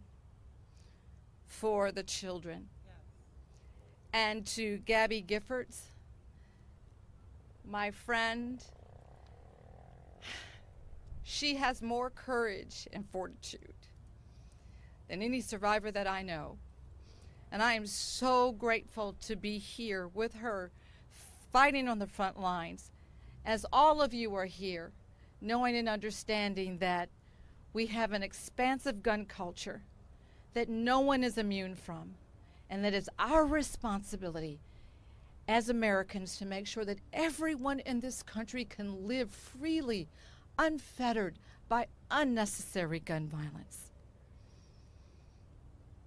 It's bittersweet to return to this memorial again this year with you, both after another year of senseless gun violence tragedies. Another year of collective grief. And I thank all of my colleagues in both chambers and the community leaders that are standing with us today, and all of the gun violence survivors, and all of you that are on the ground building the movement for safer communities. Thank you, thank you, Thank you for being in this fight to save lives.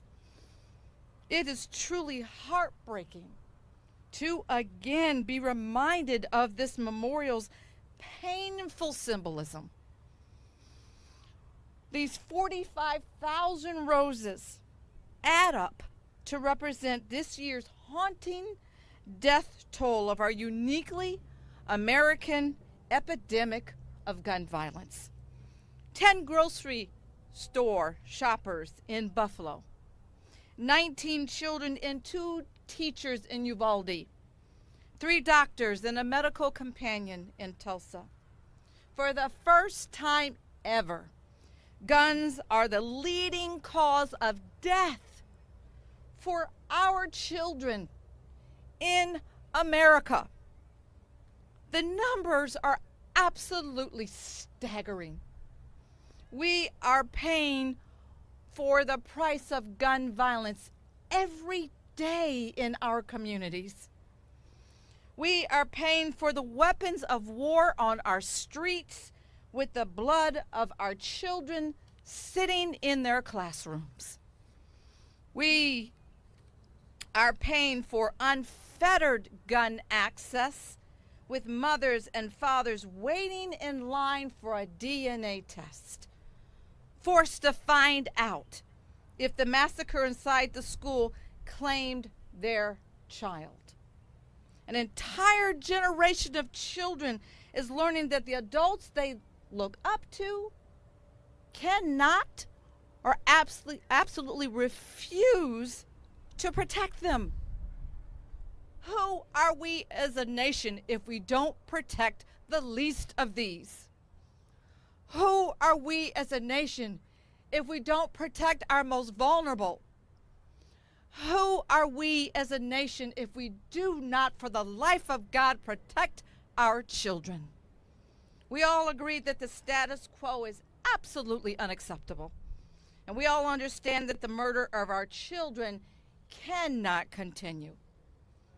And I have faith with every one of you that's here today. I have faith in the promise of a better tomorrow, a better America, because we are definitely better than this. I have faith in the power that we have as a people to make change in our world and to make our nation brighter and better and a more humanitarian nation. And above all, to make it stronger. It's that faith that has motivated me each and every single day that I get out of bed, nearly for a decade now, since my son Jordan was taken from me from unnecessary gun violence simply for playing loud music in his car.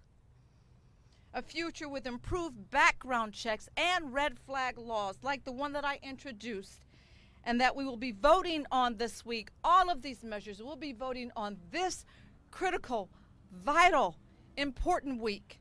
A future that keeps guns out of the hands of those who should not have them. A future that keeps our children alive and thriving. It's a future that is entirely possible. Yes, it is possible.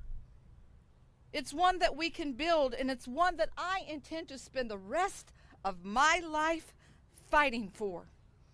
Because this ever-growing club of violence of survivors like myself and many that are standing in the crowd today, and with Gabby, so many of us here today, there are too many members of us in this club, too many lives lost to unnecessary gun violence. We cannot wait another moment. We cannot wait for the Senate to act. They must act now. Lives depend on it each and every moment. Who are we as Americans if we do not act? Thank each and every one of you for finding it important to be here today to memorialize all those that we have lost and all those that we will continue to lose if we do not stand up, if we do not fight the NRA gun lobby, if we do not find it important to save our children. Thank you.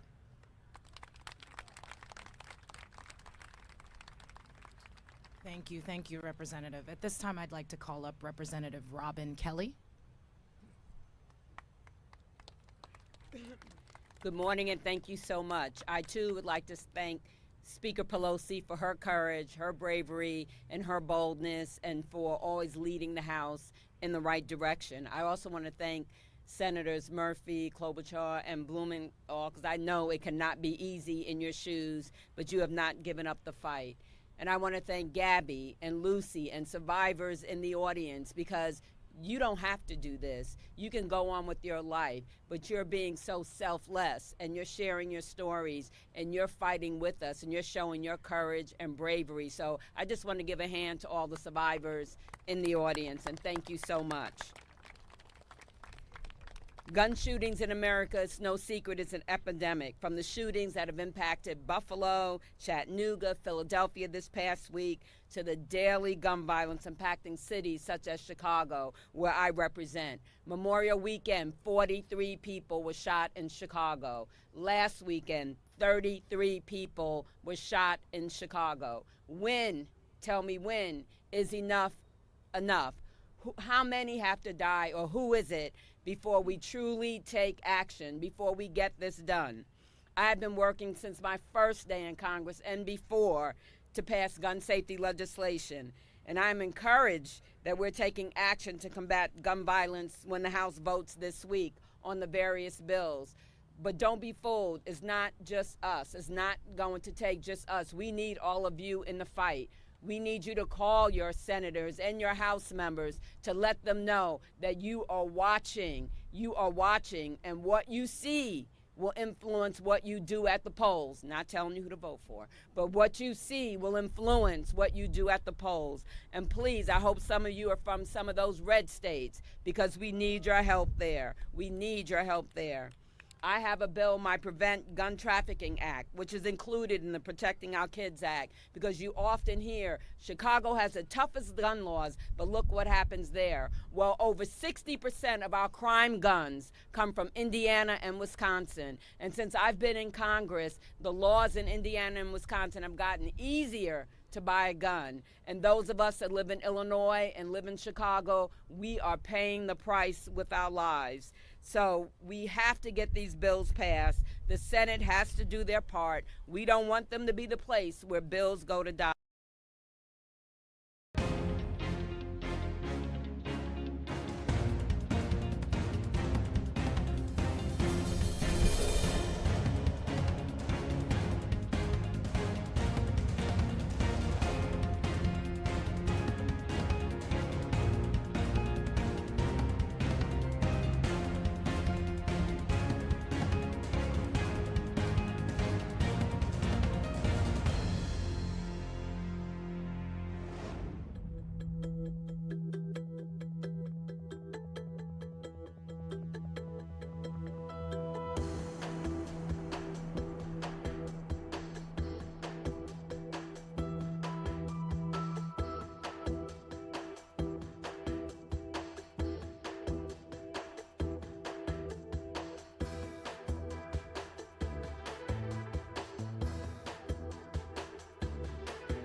Also, we have to get the director of the ATF in place because there has not been leadership there, and that is extremely, extremely important. Finally, Democrats in the House must continue to work for the American people and look at what other bills can help end gun violence. It's not just the bills we're talking about now, but we need bills that work with intervention and prevention. Like we have a bill with Stephen Horsford and Senator Cory Booker that was in Build Back Better that we couldn't get passed. But we have to pass the Breaking the Cycle of Violence Act so that our kids pick up hobbies and new lessons and job skills and not pick up guns. And in all of this, we have to think about our teachers. They go to work to teach, not to worry about losing their lives. We have to think about cashiers in a grocery store, or people that do hair in a salon, or people going to watch a movie. That's our right also. It's not just about, I'm not against the Second Amendment, but also I have a right to play in a park, the right to ride on a bus, the right to go to a movie, and we have to protect these rights. Thank you so much. Thank you, Representative. This time I'd like to call up Senator Schumer. Well, thank you very much. I want to thank Gabby Giffords and the Giffords organization for putting this event together and having all of us here, the broad panoply of people who support gun safety. Now, many of us here have spent years, decades, on gun violence. I'm the author of the Brady Law. There are tens of thousands of people living today. They don't know who they are because that law was passed. I put the assault weapons bill through the floor of the House as well. This was in 1994, and it's amazing how little progress we have made since then. The power of the NRA is just unbelievable. But guess what? We have the people behind us. We have right behind us. We have the momentum behind us as well, and we will prevail. My father passed away in November. He's still here. And here's what he taught me. He taught me two things: help people who need help. But the second thing he taught me is, if you're doing the right thing and you persist, God will make sure you succeed. Yes. We are doing the right thing. Are we going to persist? Yes. And are we going to win? Yes. We will. We will. The pictures, this is such a powerful sight, and I'm sure it's been said before, but when you think of the families, the friends, the communities that are grieving because each of these flowers is planted, because a life has been taken away from us unnecessarily, and you see the increase in gun violence in the orange flowers behind us, you know that this is an issue where we can't just say the status quo is okay. I was in Buffalo right after the shooting. I met a 3-year-old little boy, a beautiful little boy. His father had said, I'm going over to the top supermarket to buy you a birthday cake. His father never came back because he was black and at a supermarket. That was it. That was the reason he was shot. That little boy, that whole family, all of their friends will live with that the rest of their lives, as will the whole community of East Buffalo. And then in Uvalde, to see the pictures. I was not there, but you see a little boy with a trophy, 10-year-old, a 9-year-old with a sweatshirt proudly talking about what she believed in. And every one of us who has had kids has experienced those moments when our kids come home with those trophies or wear those t-shirts, and these kids are just gone. It's just, it defies words. It defies words. So I can't get out of my mind these people who have been lost, but there are so many others who were lost who all of these flowers represent, who we're not even knowing and seeing, but they and their families live with it every day. On Mother's Day, I met with 50 women, all dressed in white, all of whom had lost children to gun violence, and they were trying to reclaim their place in society. It was a powerful and an amazing experience, and all they said to me is, get something done. Get something done. This year already, as the orange flowers symbolize, we have had 250 mass shootings. We've only had 150 some odd days this year. That means more than one mass shooting each day. We hear of some of them, we don't hear of most of them. But the people who are victims, and the families of victims, and the friends of victims have all heard about them and will hear about them the rest of their lives. So I want to thank my colleagues. I want to thank Senator Murphy, who has been such an outstanding leader on this, Senator Blumenthal, who's working so hard on red flags, Senator Klobuchar, who has been one of our mainstays on this issue, and all of our House members who are here as well. As Majority Leader, I made clear that the Senate will vote on gun safety legislation in the near future. Senate Democrats, led by the groups, including this group, your message to us is get something done. Get something done. We know we won't get all of it done at once, but get something done.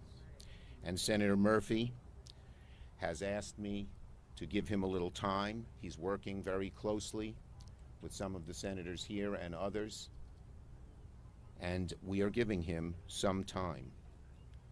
And we know in the proposal that they have, because so many of our colleagues on the other side of the aisle are unwilling to go forward, will not have everything we want. But that will only be the beginning. We know that the push for gun safety will continue, for universal background checks, for a ban on assault weapons, and tough red flag laws, and so many other things will continue even after these rounds of discussions have terminated. But we're going to get something passed through this chamber as long as it will make a tangible difference in gun violence. Who do we owe it to? We owe it to America's parents. We owe it to America's kids. We owe it to every person now who is worried as they see somebody, as they walk down the street or walk at a train station or an airport or take their kids to school, that they won't be next. All of America is thinking of that now, because these rounds of gun violence have been so frequent and so deadly. We're under no illusion that what we want to do remains a tall order. We know that so many on the other side of the aisle have their heads in the sand and are unwilling to do what 90% of America wants them to do. But we are going to persist. And we are going to persist until we succeed, until we don't see any more pictures of 10-year-olds with trophies. We don't hear any more stories of 3-year-olds whose father was shot down in a store because he was black. We don't hear stories from all of our communities that people are still afraid because gun violence is so rampant. We will fight until that is over, O-V-E-R. Not half over, not 3/4 over, but over. So let me thank once again, the Giffords organization and Gabby for her tremendous strength and courage. Let me thank all of you who are fighting so hard to make sure we get something done here. And let me thank the American people who are calling minute by minute their senators, their congressmen, their representatives, and say, just get something done. Thank you, everybody. Thank you, Senator. I love that. We are going to persist. All right. Hope everyone's doing okay. At this time, I'd like to call up Representative Wasserman Schultz. Thank you very much. It is seared into my memory the day that I got the call that one of my dearest friends, Gabby Giffords, had been shot. And there were hours that we actually thought she had not made it. The panic that gripped my heart, the grief, and then the relief that she was alive, and then the aftermath of the months and months that I watched her fight and kick and scratch and use that classic Gabby Giffords resolve to make sure that she could not only survive but thrive once again and live to lead the way on combating gun violence. Now, what kind of a friend would I be if I didn't let you all know that tomorrow is Gabby's birthday? So let's make sure that this week we give her one of the best birthday gifts that I know that she could receive, and that is pass meaningful gun violence legislation so that we can make sure it's signed into law and that we can save more lives. And as someone who has been a safety advocate, the cornerstone of my own legislative career for my whole legislative career has been keeping children safe. I know that you'll never know how many lives you save by the legislation that you pass, the laws that put obstacles in the path of someone who would cause harm, either through intentional or accidental harm. But we know that lives are saved. I want to share with you what I went through yesterday. Yesterday, I stood with high school kids from my children's high school alma mater in my hometown to acknowledge those students' accomplishment of raising money to fund Stop the Bleed kits to be put in every classroom in our high school. Parkland, Marjorie Stoneman Douglas High School being right up the road from our community. And wrapping my mind around the fact that our kids in high schools are having to form clubs to make sure that their schools are safe, led by a parent, Lori Alhadeff, who lost her daughter, Alyssa, in the Marjorie Stoneman Douglas shooting. But the fact that kids are having to form clubs to raise money to keep themselves safe and to stop them from bleeding out. If, God forbid, a mass shooting occurs in their high school, instead of selling cupcakes and standing on the street corner to lure neighbors into car washes so that they can make sure they can pay for a fun prom. That is what it has come to in 2022. It's come to standing in front of a lawn full of thousands of white and orange roses that represent dead children and dead human beings. It doesn't have to be this way. And I'll tell you, it is possible for us to pass gun violence reform. If there's any state in America, Florida would be the one that would be the biggest challenge. But after Parkland, our Republican majority legislature, pushed by families from Parkland and from communities across our state, made sure that we raised the age from 18 to 21 that you could purchase a gun, made sure that you had at least a 3-day waiting period before you could purchase a gun, passed those extreme risk protection orders, otherwise known as red flag laws. Laws, not incentives, but laws, to make sure that we could remove guns from people who would do others or themselves harm. If you could pass that in the state of Florida, you can pass it anywhere.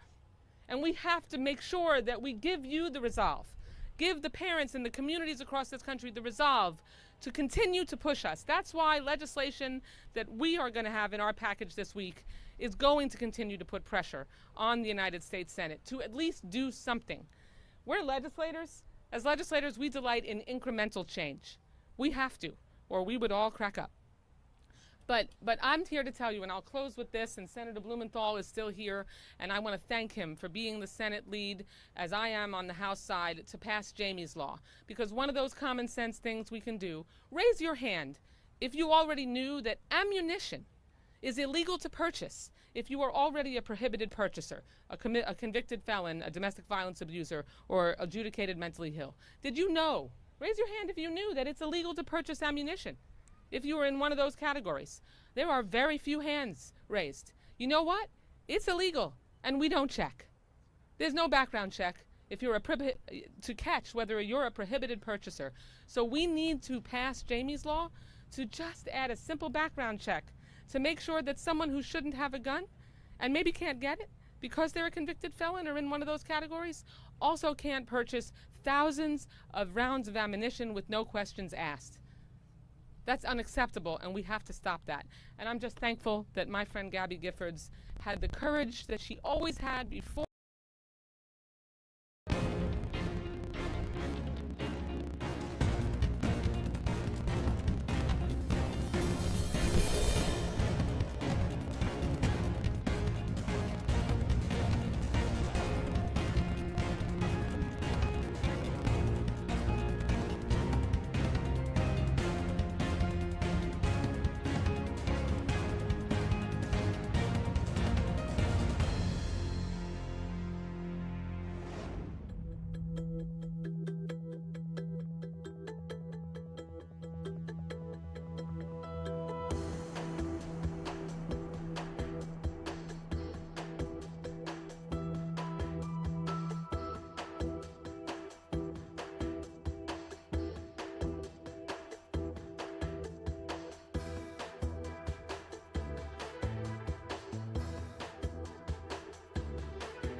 for her own tragedy, and that we are led by her every single day.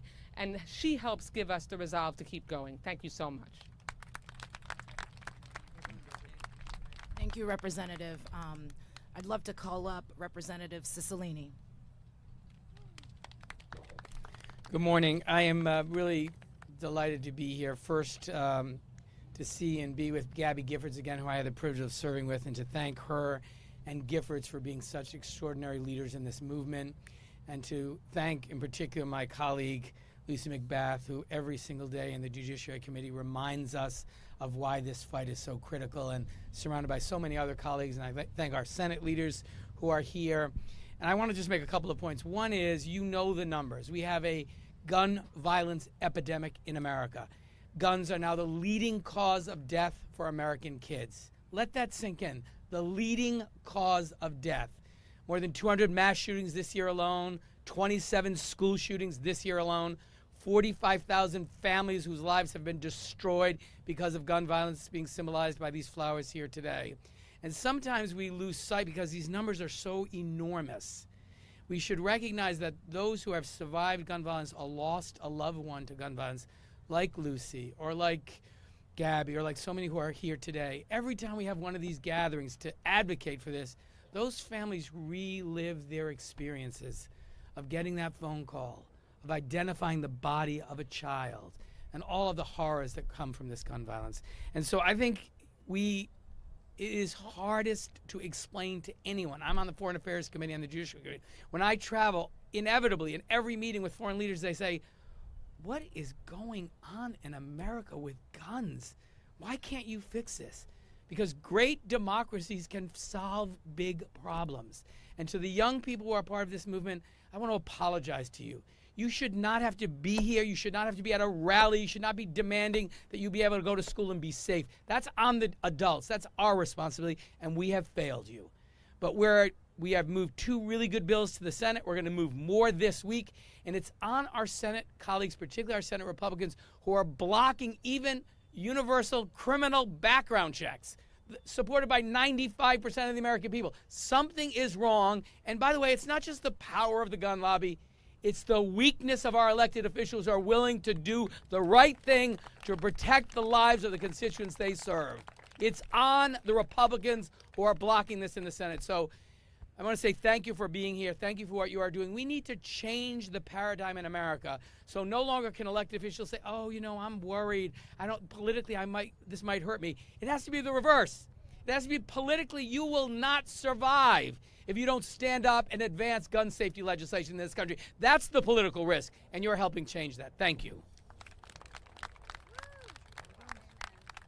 Thank you, Representative. At this time, Representative Escobar.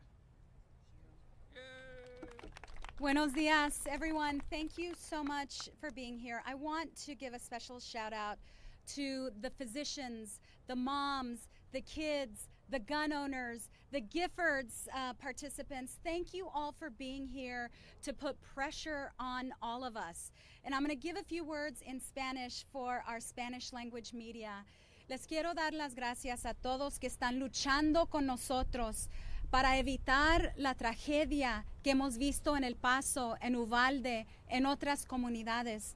No tenemos que vivir y morir así en los Estados Unidos.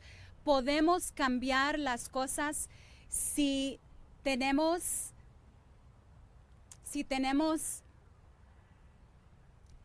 la habilidad de llorar por nuestros niños, por nuestros maestros, por nuestros papás. Ya es hora de cambiar las cosas, y especialmente en el Senado.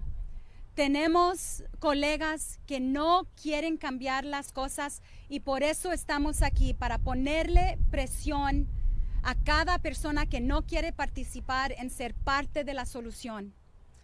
You know, 23 vases here on this mall are here for El Paso, Texas. In August of 2019, August 3rd of 2019, a white supremacist, a domestic terrorist, drove over 10 hours to my community to slaughter people at a Walmart who are Mexican or who he believed are immigrants in a racially motivated killing, not unlike what happened in Buffalo. And there weren't just 23 people who were slaughtered. There have been dozens of people who were injured who still today have to go through physical therapy, have to have surgeries, have medical bills as a result of that. And the entire community was devastated. And so this week, the House of Representatives is going to take action. And we will be taking action on a number of bills. 4 of those bills would have addressed the last 4 mass shootings in Texas, in Midland, in Santa Fe, in El Paso, in Uvalde, raising the age from 18 to 21, ensuring safe storage to avoid children getting into guns, background checks, and red flag laws. We know what it takes to change things. We know it. Those 23 people in El Paso didn't have to die. And let me tell you, my friends, it is no longer a question of if this kind of carnage will come to your community. It's a matter of when it will come to your community, unless we act. So we will take action in the House. And Senator, thank you for being here. Thank you for your leadership. And it was great to see the Senate Majority Leader and Senators Klobuchar and Murphy here. But I do want to say, please don't give us a fig leaf. Please don't give us a fig leaf. Because let me tell you, it wasn't, in El Paso, it wasn't the mental health, it was the hate. And in El Paso, it wasn't the school, it was the grocery store. In other communities, it's the hospitals, it's the outdoor concert venues, you name it. Every person in this country is vulnerable. And no, it's not the doors, it's the guns. It's the guns. So the answers are clear. It is on us. This week, the House will act, and we need to keep the pressure on the Senate. And let me tell you, I know we're not supposed to be political, but you need to hold us accountable. And whoever doesn't vote for safety in America around guns, November is coming. Thank you, ladies and gentlemen. Thank you, thank you. Definitely stay hydrated. I see some folks passing out water. It's hot out here. We want to make sure everyone's okay. And thank you for your patience. Would love to call up Representative Garamendi. Thank you. When actually occurred in my Senate district in California in 1989 at the Cleveland Elementary School. An assault weapon, 5 dead, more than 30 injured. AK-47. At the hospital the next day, a grieving family hoping that their child would survive. A refugee from Laos, and they asked, how could this happen in America? We came here to be safe. So in answer to Ms. Escobar's question, when has been with us a long time.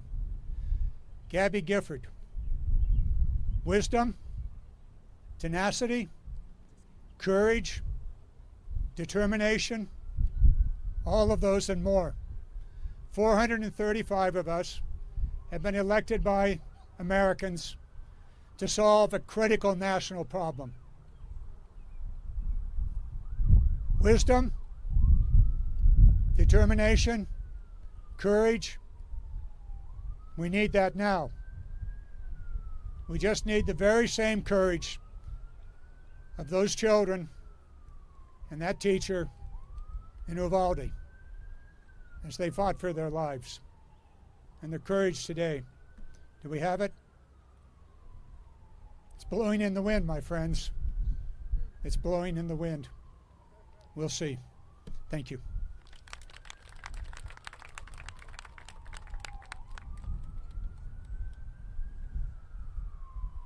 All right, thank you, everyone. All right, so we have just heard from all of our elected officials, our senators, our representatives, and we really want to thank them for making time for us today despite their extremely busy schedules. So I'd love to just do another round of applause for all the representatives that spoke today.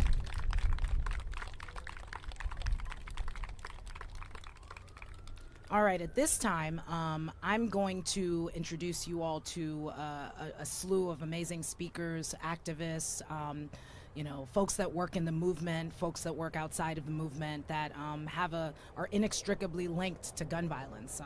So I would love to call up Greg Jackson, the Executive Director of Community Justice Action Fund. Greg, are you here? It's coming up.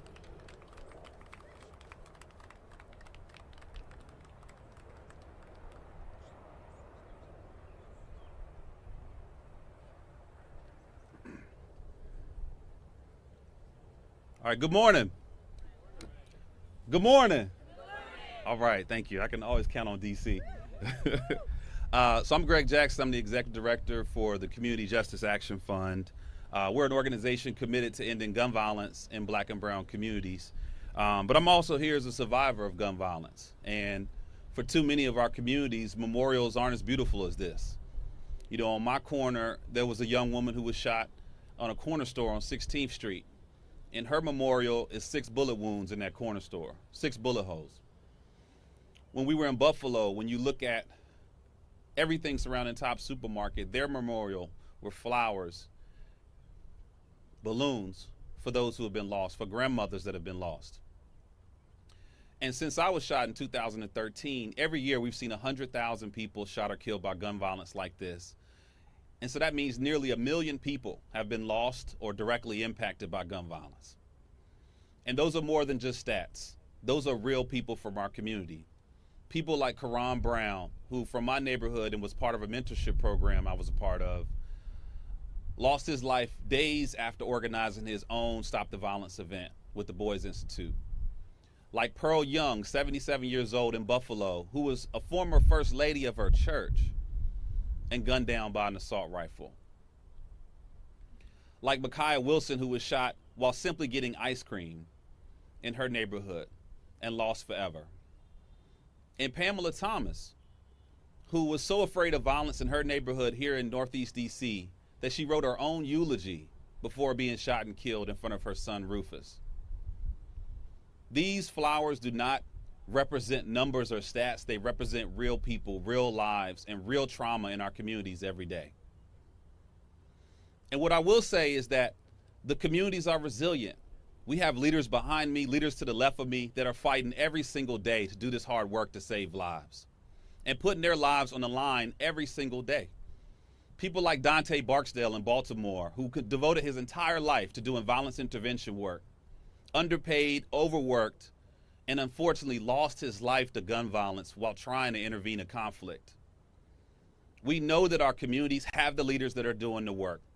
We have the organizations that are doing the work. We have the city leaders that are doing the work. What we don't have are the resources and the policy needed to address violence effectively. And that's why we need Congress to take action. We need bills like the Prevent Gun Trafficking Act to make sure that guns are not being flooded into vulnerable neighborhoods and communities like those in Northeast and Southeast DC. We need the Break the Cycle of Violence Act that would invest $6.5 billion into violence intervention and prevention programs. And we need Congress to take the courage to act to pass the Protect Our Kids Act package. So we're standing here as community leaders, as activists, but most importantly, the people that are doing the real work every day. And all we're asking of Congress right now is to do their job and support the people who are fighting hard every single day. So thank you again, and we look forward to seeing Congress taking action this week. Thank you, Greg. I'd love to call up the president of the American Federation of Teachers, Randy Weingarten.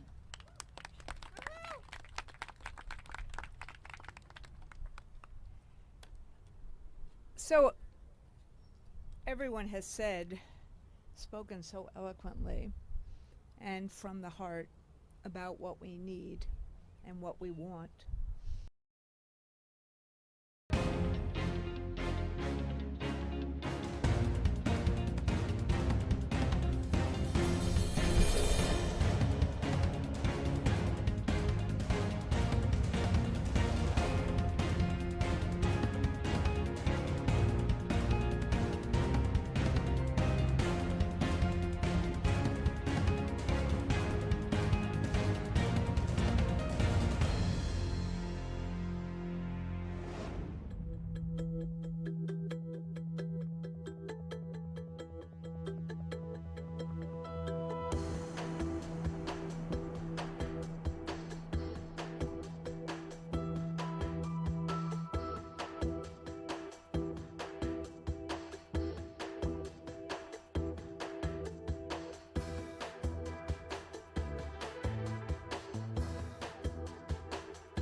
and what we demand and what we cry for and what we press for.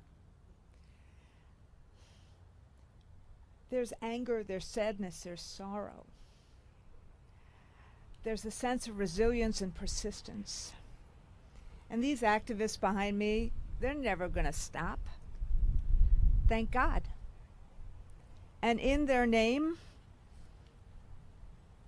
we remember those who died, including teachers, kids. 3 of my members died in Buffalo, murdered in Buffalo. The doctors in Tulsa, the kids and teachers in Uvalde, the grocery store goers in Buffalo, and then countless others whose names we don't know right now, but their families do.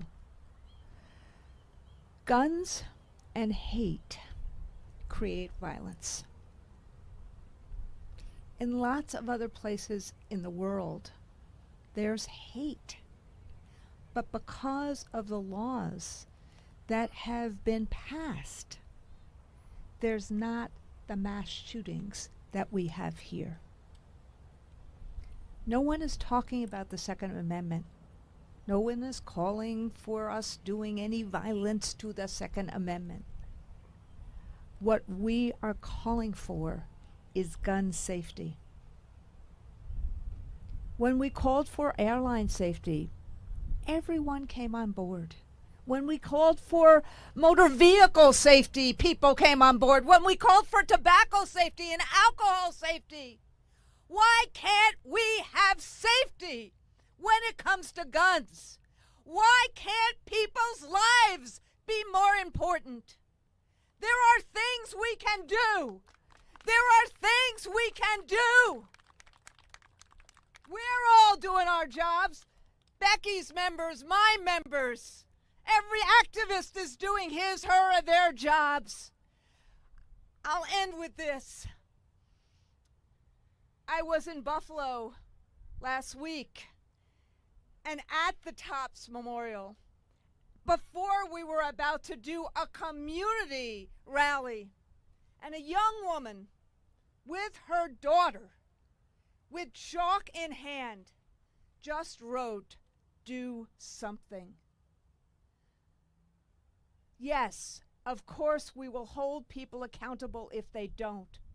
But it would be much better for our democracy in the names of those who have perished through murder through guns if we, as America, did something now.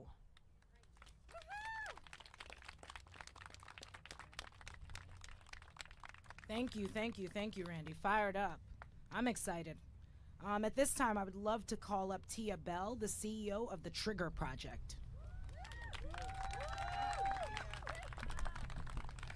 Good morning, everyone. Happy Gun Violence Awareness Month, not because of the joy that is absent when we lose as survivors, but because we have an opportunity as survivors to bring together and become true fellowship and display power and loss in a way that brings us essence and grace and tragedy that we don't get to do a lot. So I just start today as a survivor, as a founder of a nonprofit organization aiming to prevent gun violence, with gratitude for everyone, with the courage you used today to show up.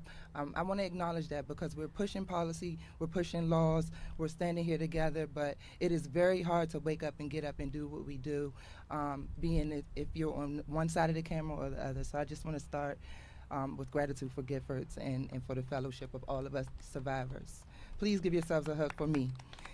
I've used a lot of my 2 minutes just to explain that and bring that, but I want to share that as the founder, I'm 6'4", so I want you guys to hear me, but I'm the founder of the Trigger Project. It's the true reasons I grabbed the gun evolved from risk project. It started in 2019. I was a survivor like Gregory. My mom got shot in her left leg when I was just 10 years old. And between almost losing my mother at 10 and then losing my uncle at 17, I lost more friends than I can count. So I stand here today, of course, in again, fellowship with PUSH for gun safety and gun sense, but I ask and beg of you that you think about the many people that are just 2 miles down the road that are suffering from the spread of gun violence. Here at the Trigger Project, we look at gun violence as a disease. The CDC studies gun violence as a disease because it spreads through modeled behavior. So there are true reasons I grabbed the gun that evolved from risk. Risk like high emotional distress, despair, lack of opportunity, support, and services. So we need the resources, we need the funding, because we're going to keep doing the work, but we need to last. So that hopefully in 20 years when my newborn son is finishing college or finishing whatever endeavor he wants to pursue at that young age, he can be in a safe world. I thank you. I ask that you guys push to invest in prevention. We have the many gun policy laws for safety, the many gun policy laws, and not, again, for intervention, but prevention is the absence of disease. I ask that you guys invest. I thank you again for your time, your courage as survivors, and my condolences. Bless you.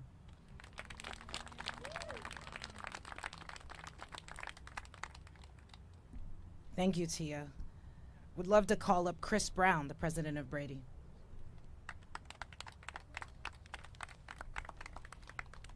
Morning, everyone.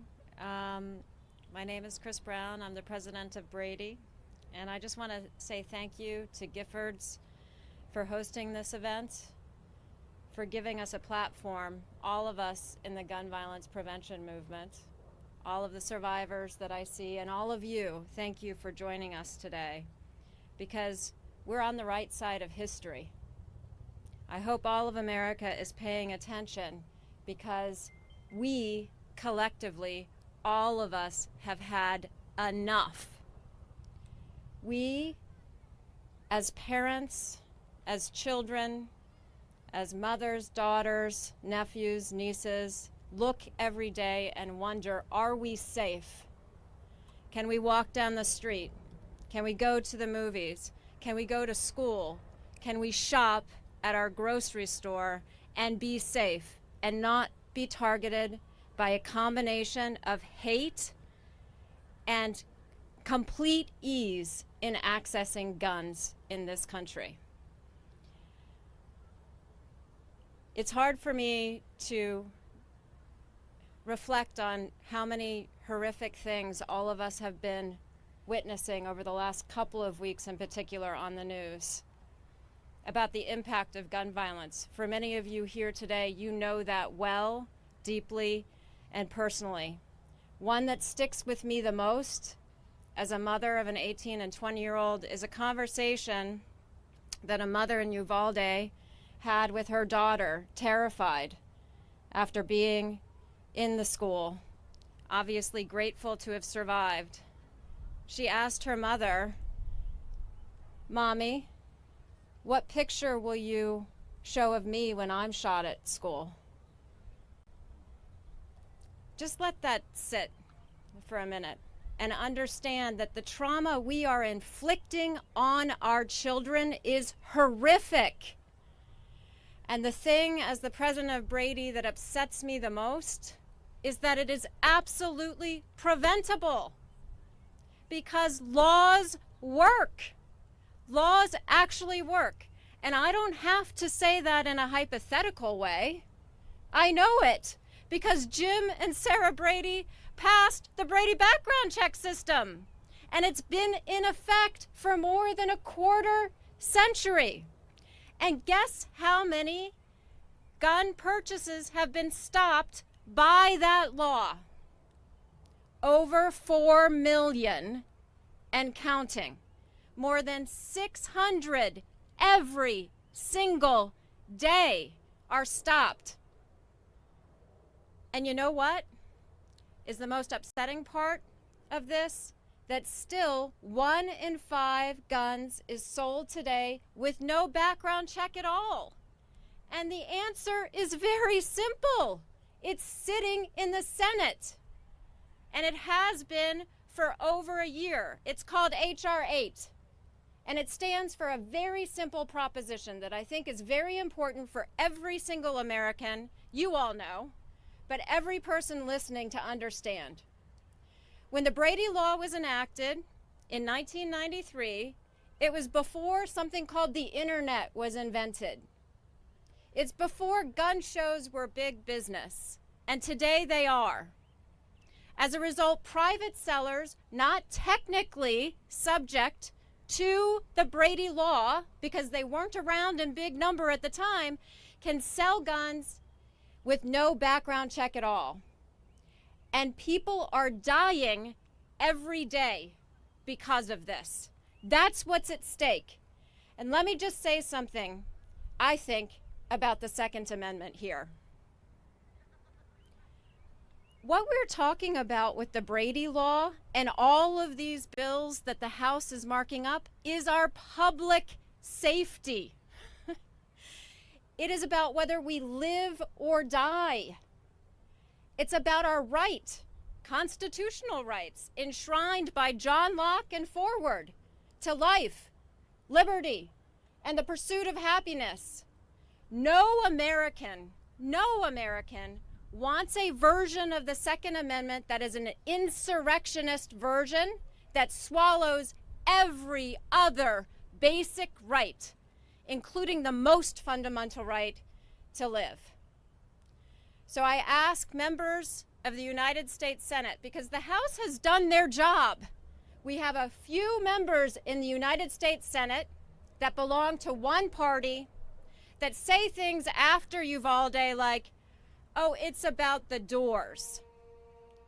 And they somehow are using talking points from the National Rifle Association that haven't been updated since the last slaughter at schools. But I think Americans are fed up, don't you? I think Americans want change, and I stand with all of these amazing organizations, with all of you activists. We are strong, we are mighty, we are standing for justice, we are standing for saving lives. We want the Senate to act. Yes, please confirm Steve Dettelbach to be the head of ATF. Put a law enforcement agent at the top of that agency, and the Biden administration needs to continue to do all it is doing already to fill any gaps in the law. Let's make that happen. Thank you very much. Thank you, Chris. Joanna and Ikea Hardy from Guns Down Friday. How y'all doing today? Look, let's take a moment. That big bang, gun violence really traumatizes us, because that bang just sent us all, woo. So how y'all doing again? I'm a little nervous. I'm in the streets a lot. I don't really do stuff like this. So, yes. Good afternoon, everyone. My name is Miss Hardy, and I am the founder of Guns Down Friday. I want to first give honor and show love to every family under the sound of my voice that has lost a loved one to gun violence. Due to gun violence, we have lost little babies, children, students, mothers and fathers, sisters and brothers, friends and neighbors. I would also like to show love and honor to our community activists, law enforcement, and active elected officials that are creating change in our community and world. Today we are here because America wants change. While mass shootings capture most media attention, 100 people are killed by guns in America every day in preventable gun suicide, domestic violence, and community violence. Today we are here not asking for change, but demanding. In my community, we are discriminated on even after death. In the eyes of the law, black lives are devalued even after death. 2 years ago, Council Member Trayon White introduced a bill aimed changing the way the legal systems values wrongful death lawsuits linked to black victims, called the Stormyer Bill. A bill that says all lives are equal, even after death, no matter the race or gender. This bill has yet to be passed. alongside with so many other bills, programs, fundings, sitting idle because Congress choose to do nothing. Congress, the time is now. Can y'all say it with me? The time is now. I can't hear y'all. The time is now. Thank you. Guns Down Friday, guns down in our home streets and communities.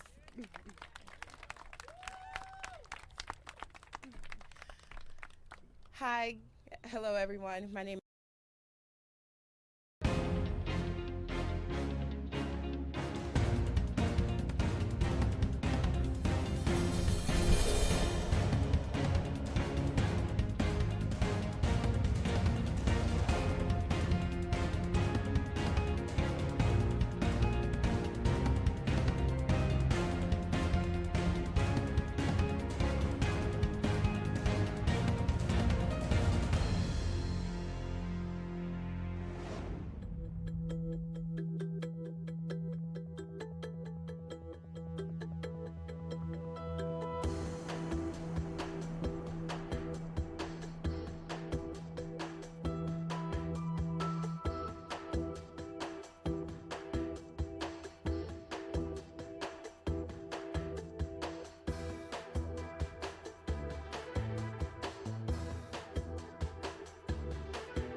is Ikea Hardy, and I am the Executive Director of Women in Heels. I joined Joanna as the frontline staff in our city aimed towards reducing gun violence. I particularly work with women and youth girls just to provide them resources so that they are less likely to be involved in any gun violence activity. As the frontline staff, this job is not easy. It's very hard on our mental, and a lot goes into this that we don't get to talk about often because of the work that we do and the what goes into it. So I just wanted to take this time to say that we need more resources and more aid, more funding in our fight to reduce gun violence right here in our own city. And so that's all I have. Thank you for this opportunity and this platform, and I look forward to continue to do the work. Thank you. Thank you both. Thank you both. Dr. Joseph Saccharin from This Is Our Lane. Well, good morning. It's great to be here, and I want to thank Giffords for putting together this event. Look, I come to this conversation both as a survivor of gun violence and someone who's a trauma surgeon in Baltimore. And every day we face the horrific reality of gun violence in America. You know, I'm grateful to be surrounded by so many friends and activists and survivors, but the fact that we're here means that we are here at the cost of people's lives.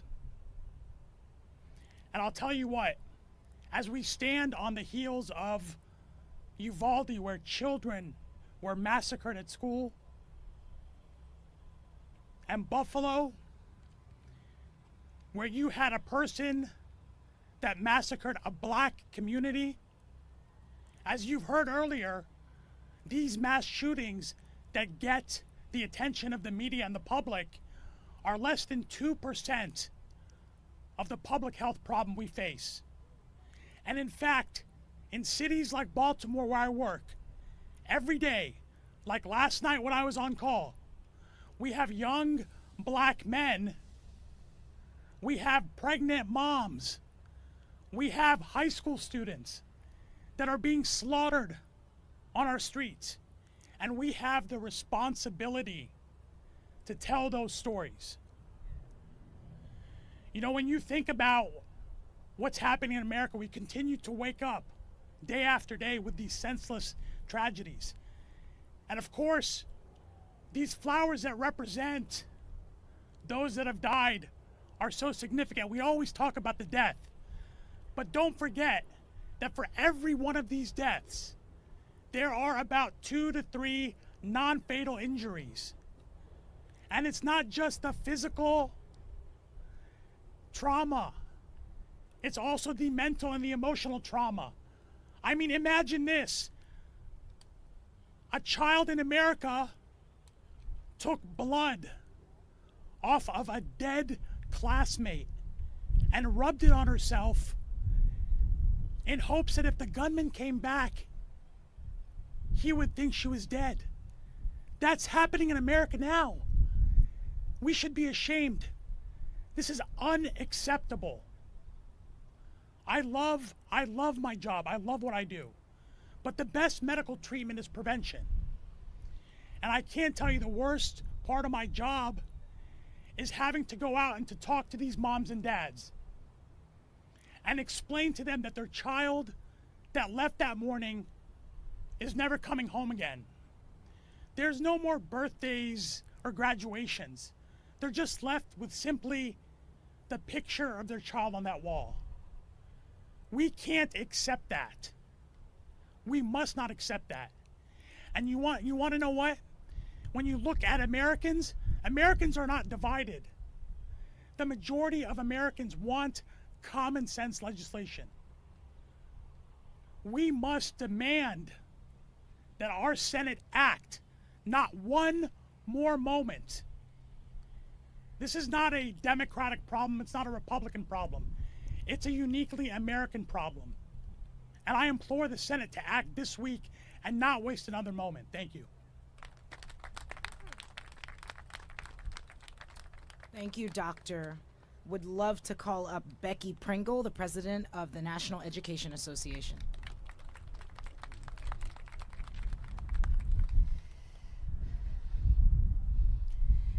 I wish I could shut up,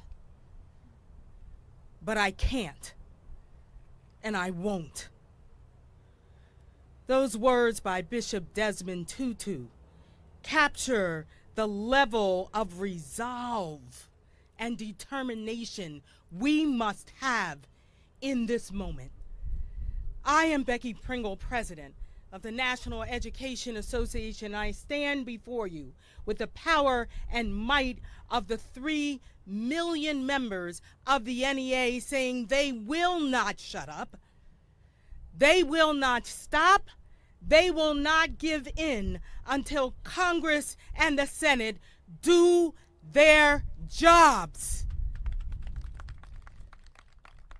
We were joined today by those members of Congress and the Senate who have already done what they know is right for our students. But we have others who don't seem to care about these flowers behind us or the real lives that they represent. 23 years ago, in April of 1999, I was teaching middle school in Harrisburg, Pennsylvania. I had no experience or training to answer the questions of my middle-level learners when they asked me, are we safe in our schools? It's 23 years later, and here we are. The question that we must ask, is this who America is? Is it? until we pass comprehensive, common sense gun laws, which the majority of Americans support, it is who we are. But we are here to say no more. This is not the America we are going to be anymore. We have activists standing behind us who are saying enough, enough. We have people all over this country rising up and saying no more. We have our students. Our students are babies who are begging us to do what's right. We will rally, and we will organize, and we will vote, because our students, our babies, are depending on us to be worthy of them. I know we can do this. Can we do this? Can we do this? I know we can, and we will. Thank you so very much. Thank you so much, Becky. Would love to call up Wisdom Cole, the director of the NAACP's Youth and College Division. Good morning. My name is Wisdom Cole, and I serve as the National Director for the NAACP Youth and College Division. I also come to you today as a former teacher and a survivor of a school shooting. Gun violence must end today because it impacts real lives. And one thing that I've learned over my 10 years of organizing and activism is that sometimes you don't have to be the voice for the voiceless. You just have to pass the mic. So I'd like y'all to welcome Mr. Derek Lewis from Texas. Good morning. I greet you with a smile, but my heart is definitely broken. My name is Derek Lewis. I serve as the National Field Organizer for the Youth and College Division. I'm also from Lamarck, Texas, a small town in Texas right along the Gulf Coast. But within that small town that I call home, I always represent Lamarck, Texas, 409, Texas, Westside, Texas, G County, Texas, is that town and that community is filled and plagued with gun violence. I'm not here because I want to be here, but I'm here because I'm here on behalf of those lives that were taken away, of those who I know too well. Lil Pratt, Mike Parker, Rodney Stahl, Carlton Smith, Perry Preston, Jordan Boxley, Tavon Hubbard, Bria Lockett, and M. Deasy. Those lives who were taken too early, some weren't able to see 28, most of them weren't able to see 21. This is a result from easy access to guns and a lack of investment into youth, the community, or as we like to call it, we need the resources. We live in a society where the access is easier to get a gun than it is to cast your vote on a ballot box. Mass shooting after mass shooting, our society is not in the greatest health condition. Thoughts and prayers can only go so far. Doing the same thing and expecting a different result is insanity. We've been praying the same prayer since the 1990s. When are we going to move and understand that faith without work is dead, and we need action? The solution is policy. It's radical love to create a healthy society that is proactively protecting black people. Radical love that invests in youth in the future to ensure that they can be the future community leaders and the leaders of tomorrow and or today. Radical love that will put people over profit. So my ask is very simple.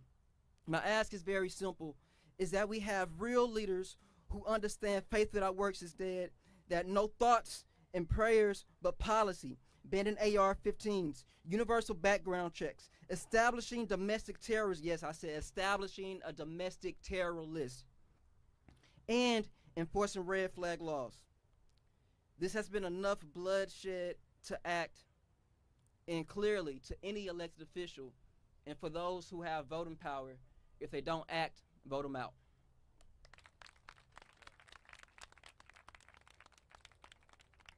Thank you, Wisdom. Thank you, Derek. Would love to call up Angela Farrell-Zabala, the Senior Vice President for Movement Building at Everytown. Thank you, Sheila. Thank you so much. Good morning, everybody. It may be afternoon. Good afternoon if it is. As you've all heard today, this is our moment. Senators are negotiating gun safety legislation right now, and this is our best chance in a decade to get Congress to act and pass these laws that will save lives. We're here to talk about what's at stake. We're here to lift up the stories of survivors, and we're here for each other. Because showing up for each other is how we've made it this far as a gun violence prevention movement, and it's how we'll keep going, even when it's tough, and it's how we're going to make the future of our country safer. My name is Angela Farrell-Zabala, and I'm the Senior Vice President of Movement Building at Everytown for Gun Safety and Moms Demand Action. But above all, I'm a mother of 4. I'm a person of faith. I'm a resident of the District of Columbia, and I live in Ward 7, southeast of this city. Our organization, all together, have been working in partnership with Giffords and so many others that you've heard from today to do one simple thing: stop this gun violence epidemic.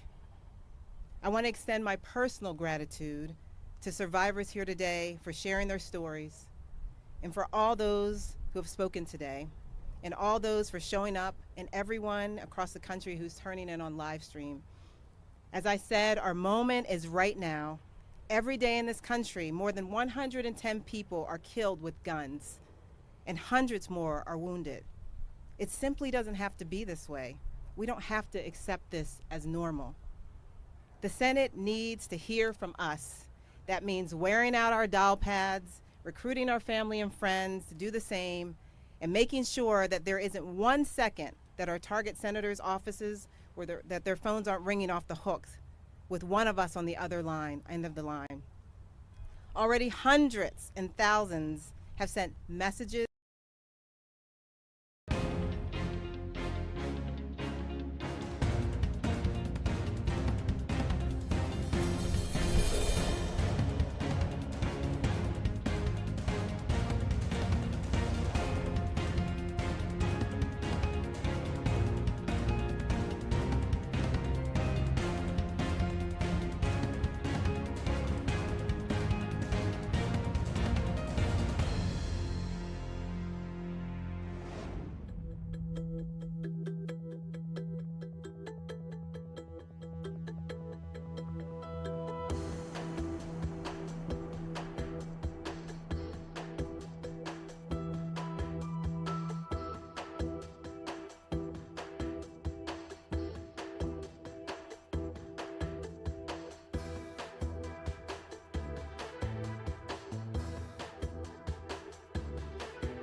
And made calls to contact our senators within the last 2 weeks to tell them, do your jobs, take action, end this epidemic. When senators used to pick up their phones in their offices, it was the NRA calling. And now we're the ones calling, and we're demanding action, and we're demanding that they don't look away. That's how this movement is greater than the sum of its parts, because we show up and we represent the overwhelming majority of people in this country in saying enough is enough. Again, thank you to all for being with us today and for everything you've done to make this moment possible. Thank you. Thank you, Angela. We have a few more speakers, so I really just want to commend those of you that are still here. We really appreciate your attention to this very, very serious issue. I would love to call up now survivor and activist Charles King with Helping Others with Life.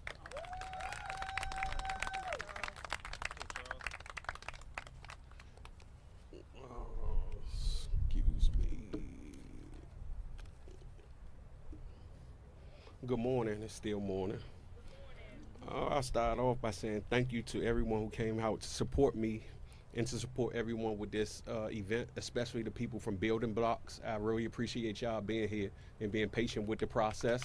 This is an organization here in D.C. that was founded by the Executive Office of the Mayor that has a very large impact in the violence reduction here in Washington, D.C. My name is Charles King. I'm the founder of Helping Others with Life, which is a nonprofit organization here in Washington. And I am a violence intervention specialist with the Office of Neighborhood Safety and Engagement under the Executive Office of the Mayor here in D.C. I am a gunshot survivor. I'll start by saying the word proactive. I say proactive because it's important in today's climate with gun violence.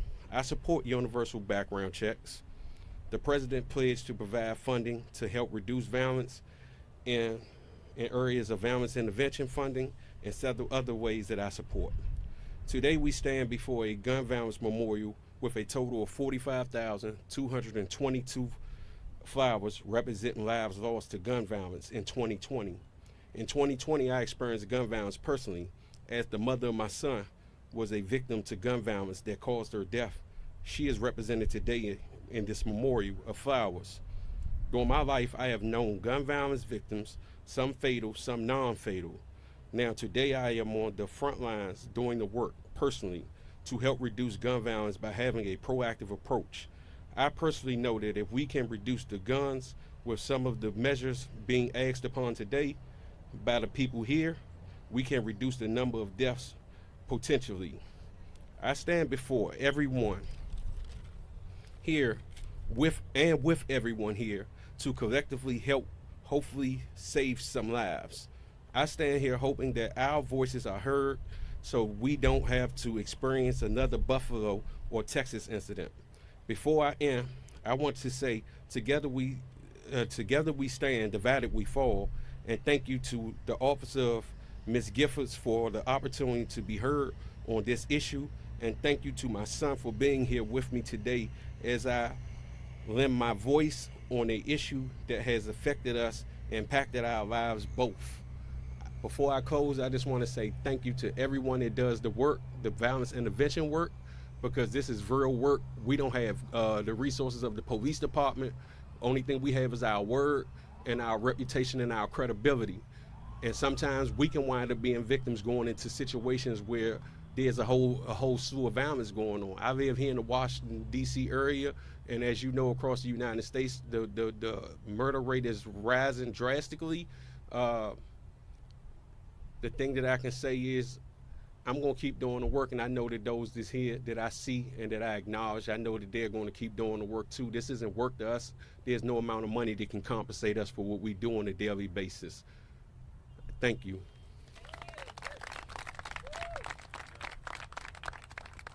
Thank you, Charles, and thank you for your patience. Would love to call up John Gold with Gun Owners for Safety.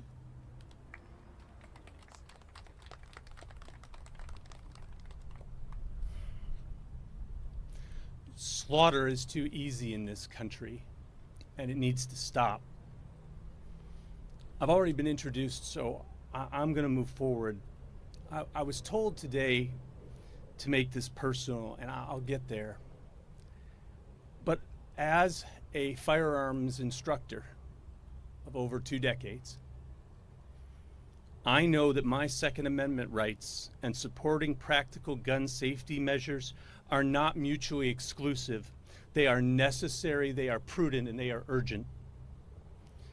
I'm not your usual gun safety advocate, but I should be. I've taught marksmanship and pistol craft for over 2 decades. I've been the victim of gun violence, and I've lost 4 people close to me to firearm suicides in the last 6 years. I have scars to remind me, but gun violence leaves more than just scarred tissue. It leaves you with more than physical damage. It leaves you with holes in your heart that tear at your soul. There's usually a point in a lot of these speeches where we ask for a moment of silence to honor the victims. I was going to do that, but I'm not going to today. I'm going to ask you for something else. I'm going to ask you to never, ever be silent again. Tragedy is never positive, but if you have any questions about the need for our voices and why they need to be heard, you need to know that they've been answered not just since Columbine, not just by Sandy Hook, not just by Pulse, but by the deaths that have permeated and terrorized our American way of life since the 1970s, when semi-automatic weapons came home from Vietnam, since gang violence permeated city streets and rural hills, and since open carry made it okay to intimidate and promote fear in Americas everywhere. Silence is what got us to a threat level where Buffalo shoppers are hunted in their grocery stores and Uvalde children are slaughtered in their schools. When I'm having problems, I use a line with my friends, I'm okay, but I'm not all right. Well, I'm not okay and I'm not all right. I'm a gun owner, I'm a firearms instructor, and I'm angry. I'm angry that our government once again offers prayers with mass slaughter in our streets, our stores, and our schools. I'm angry that the leading cause of death for children aged 0 to 19 is gunfire. I'm angry that irresponsible gun owners let 4 children die in 5 weeks in the state of Michigan because of unattended firearms. I'm angry that last year, while I was on vacation visiting my best friend in Indianapolis, I was on the phone with Giffords dealing with a mass shooting on the ground yet again. And that was back when I could probably remember the names of all of those shootings and read them back to you. And now we need a goddamn database. I want you to think about that. I want you to think about the fact that we can't recite the names of those shootings in order anymore because it's just too much for the human mind to handle. My anger has been a steady rise to a vicious boil. And I was going to say it's days like these that it boils over, but the truth is that it's boiling over all the time now. It's boiling over every day, every hour, every minute, and every second. I seem to always be angry now. I told you I lost 4 people in 6 years to firearm suicide. I wish they hadn't had access to the most efficient killing machine available. I wish we'd had a way to remove those guns without committing a crime. I wish we'd had red flag laws. I wish that we lived in a society that valued caring over Darwinism and hope over fear. I'm done wishing. I'm standing up for change, and I want you to stand with me. I'm going to turn that anger into action. I'm going to make partners, but I'm going to break down doors. As an advocate, I'm going to make them so tired of seeing me, they'll see me in their sleep. I'm not going to live in fear anymore. I'm going to stand in front. And my message to the members of Congress who can't seem to find a way to value human life over power, so should you. Thank you. Thank you, John Gold with Giffords Gun Owners for Safety. Would love to call up now Mariana Mesa, a Courage Fellow with Giffords. Mariana?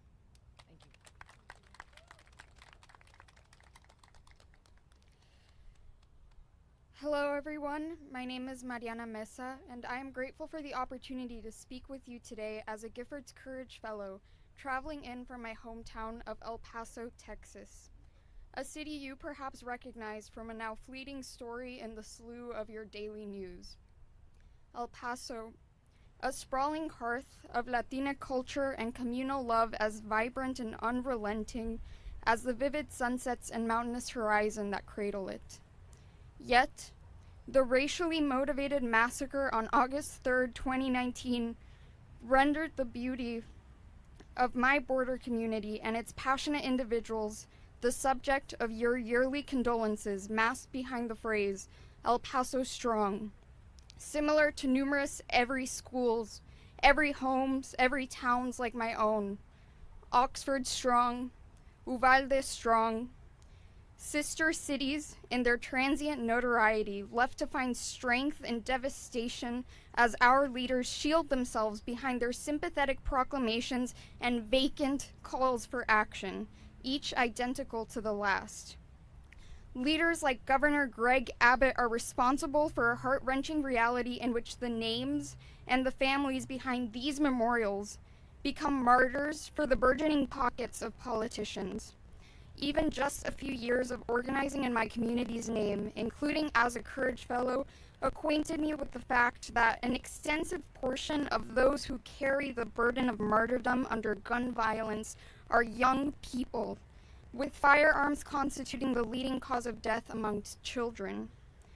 While this indicates the urgency of youth voices in the conversation surrounding gun violence prevention, it further attests to the downfalls of the media, often highlighting white, middle-class faces and failing to encompass the racial and economic identities of the victims of everyday gun violence.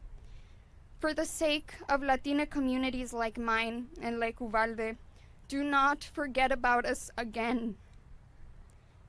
Amplify the voices of the victims, community violence intervention, and mutual aid organizations over large nonprofits and politicians who exploit the grief of mass shootings.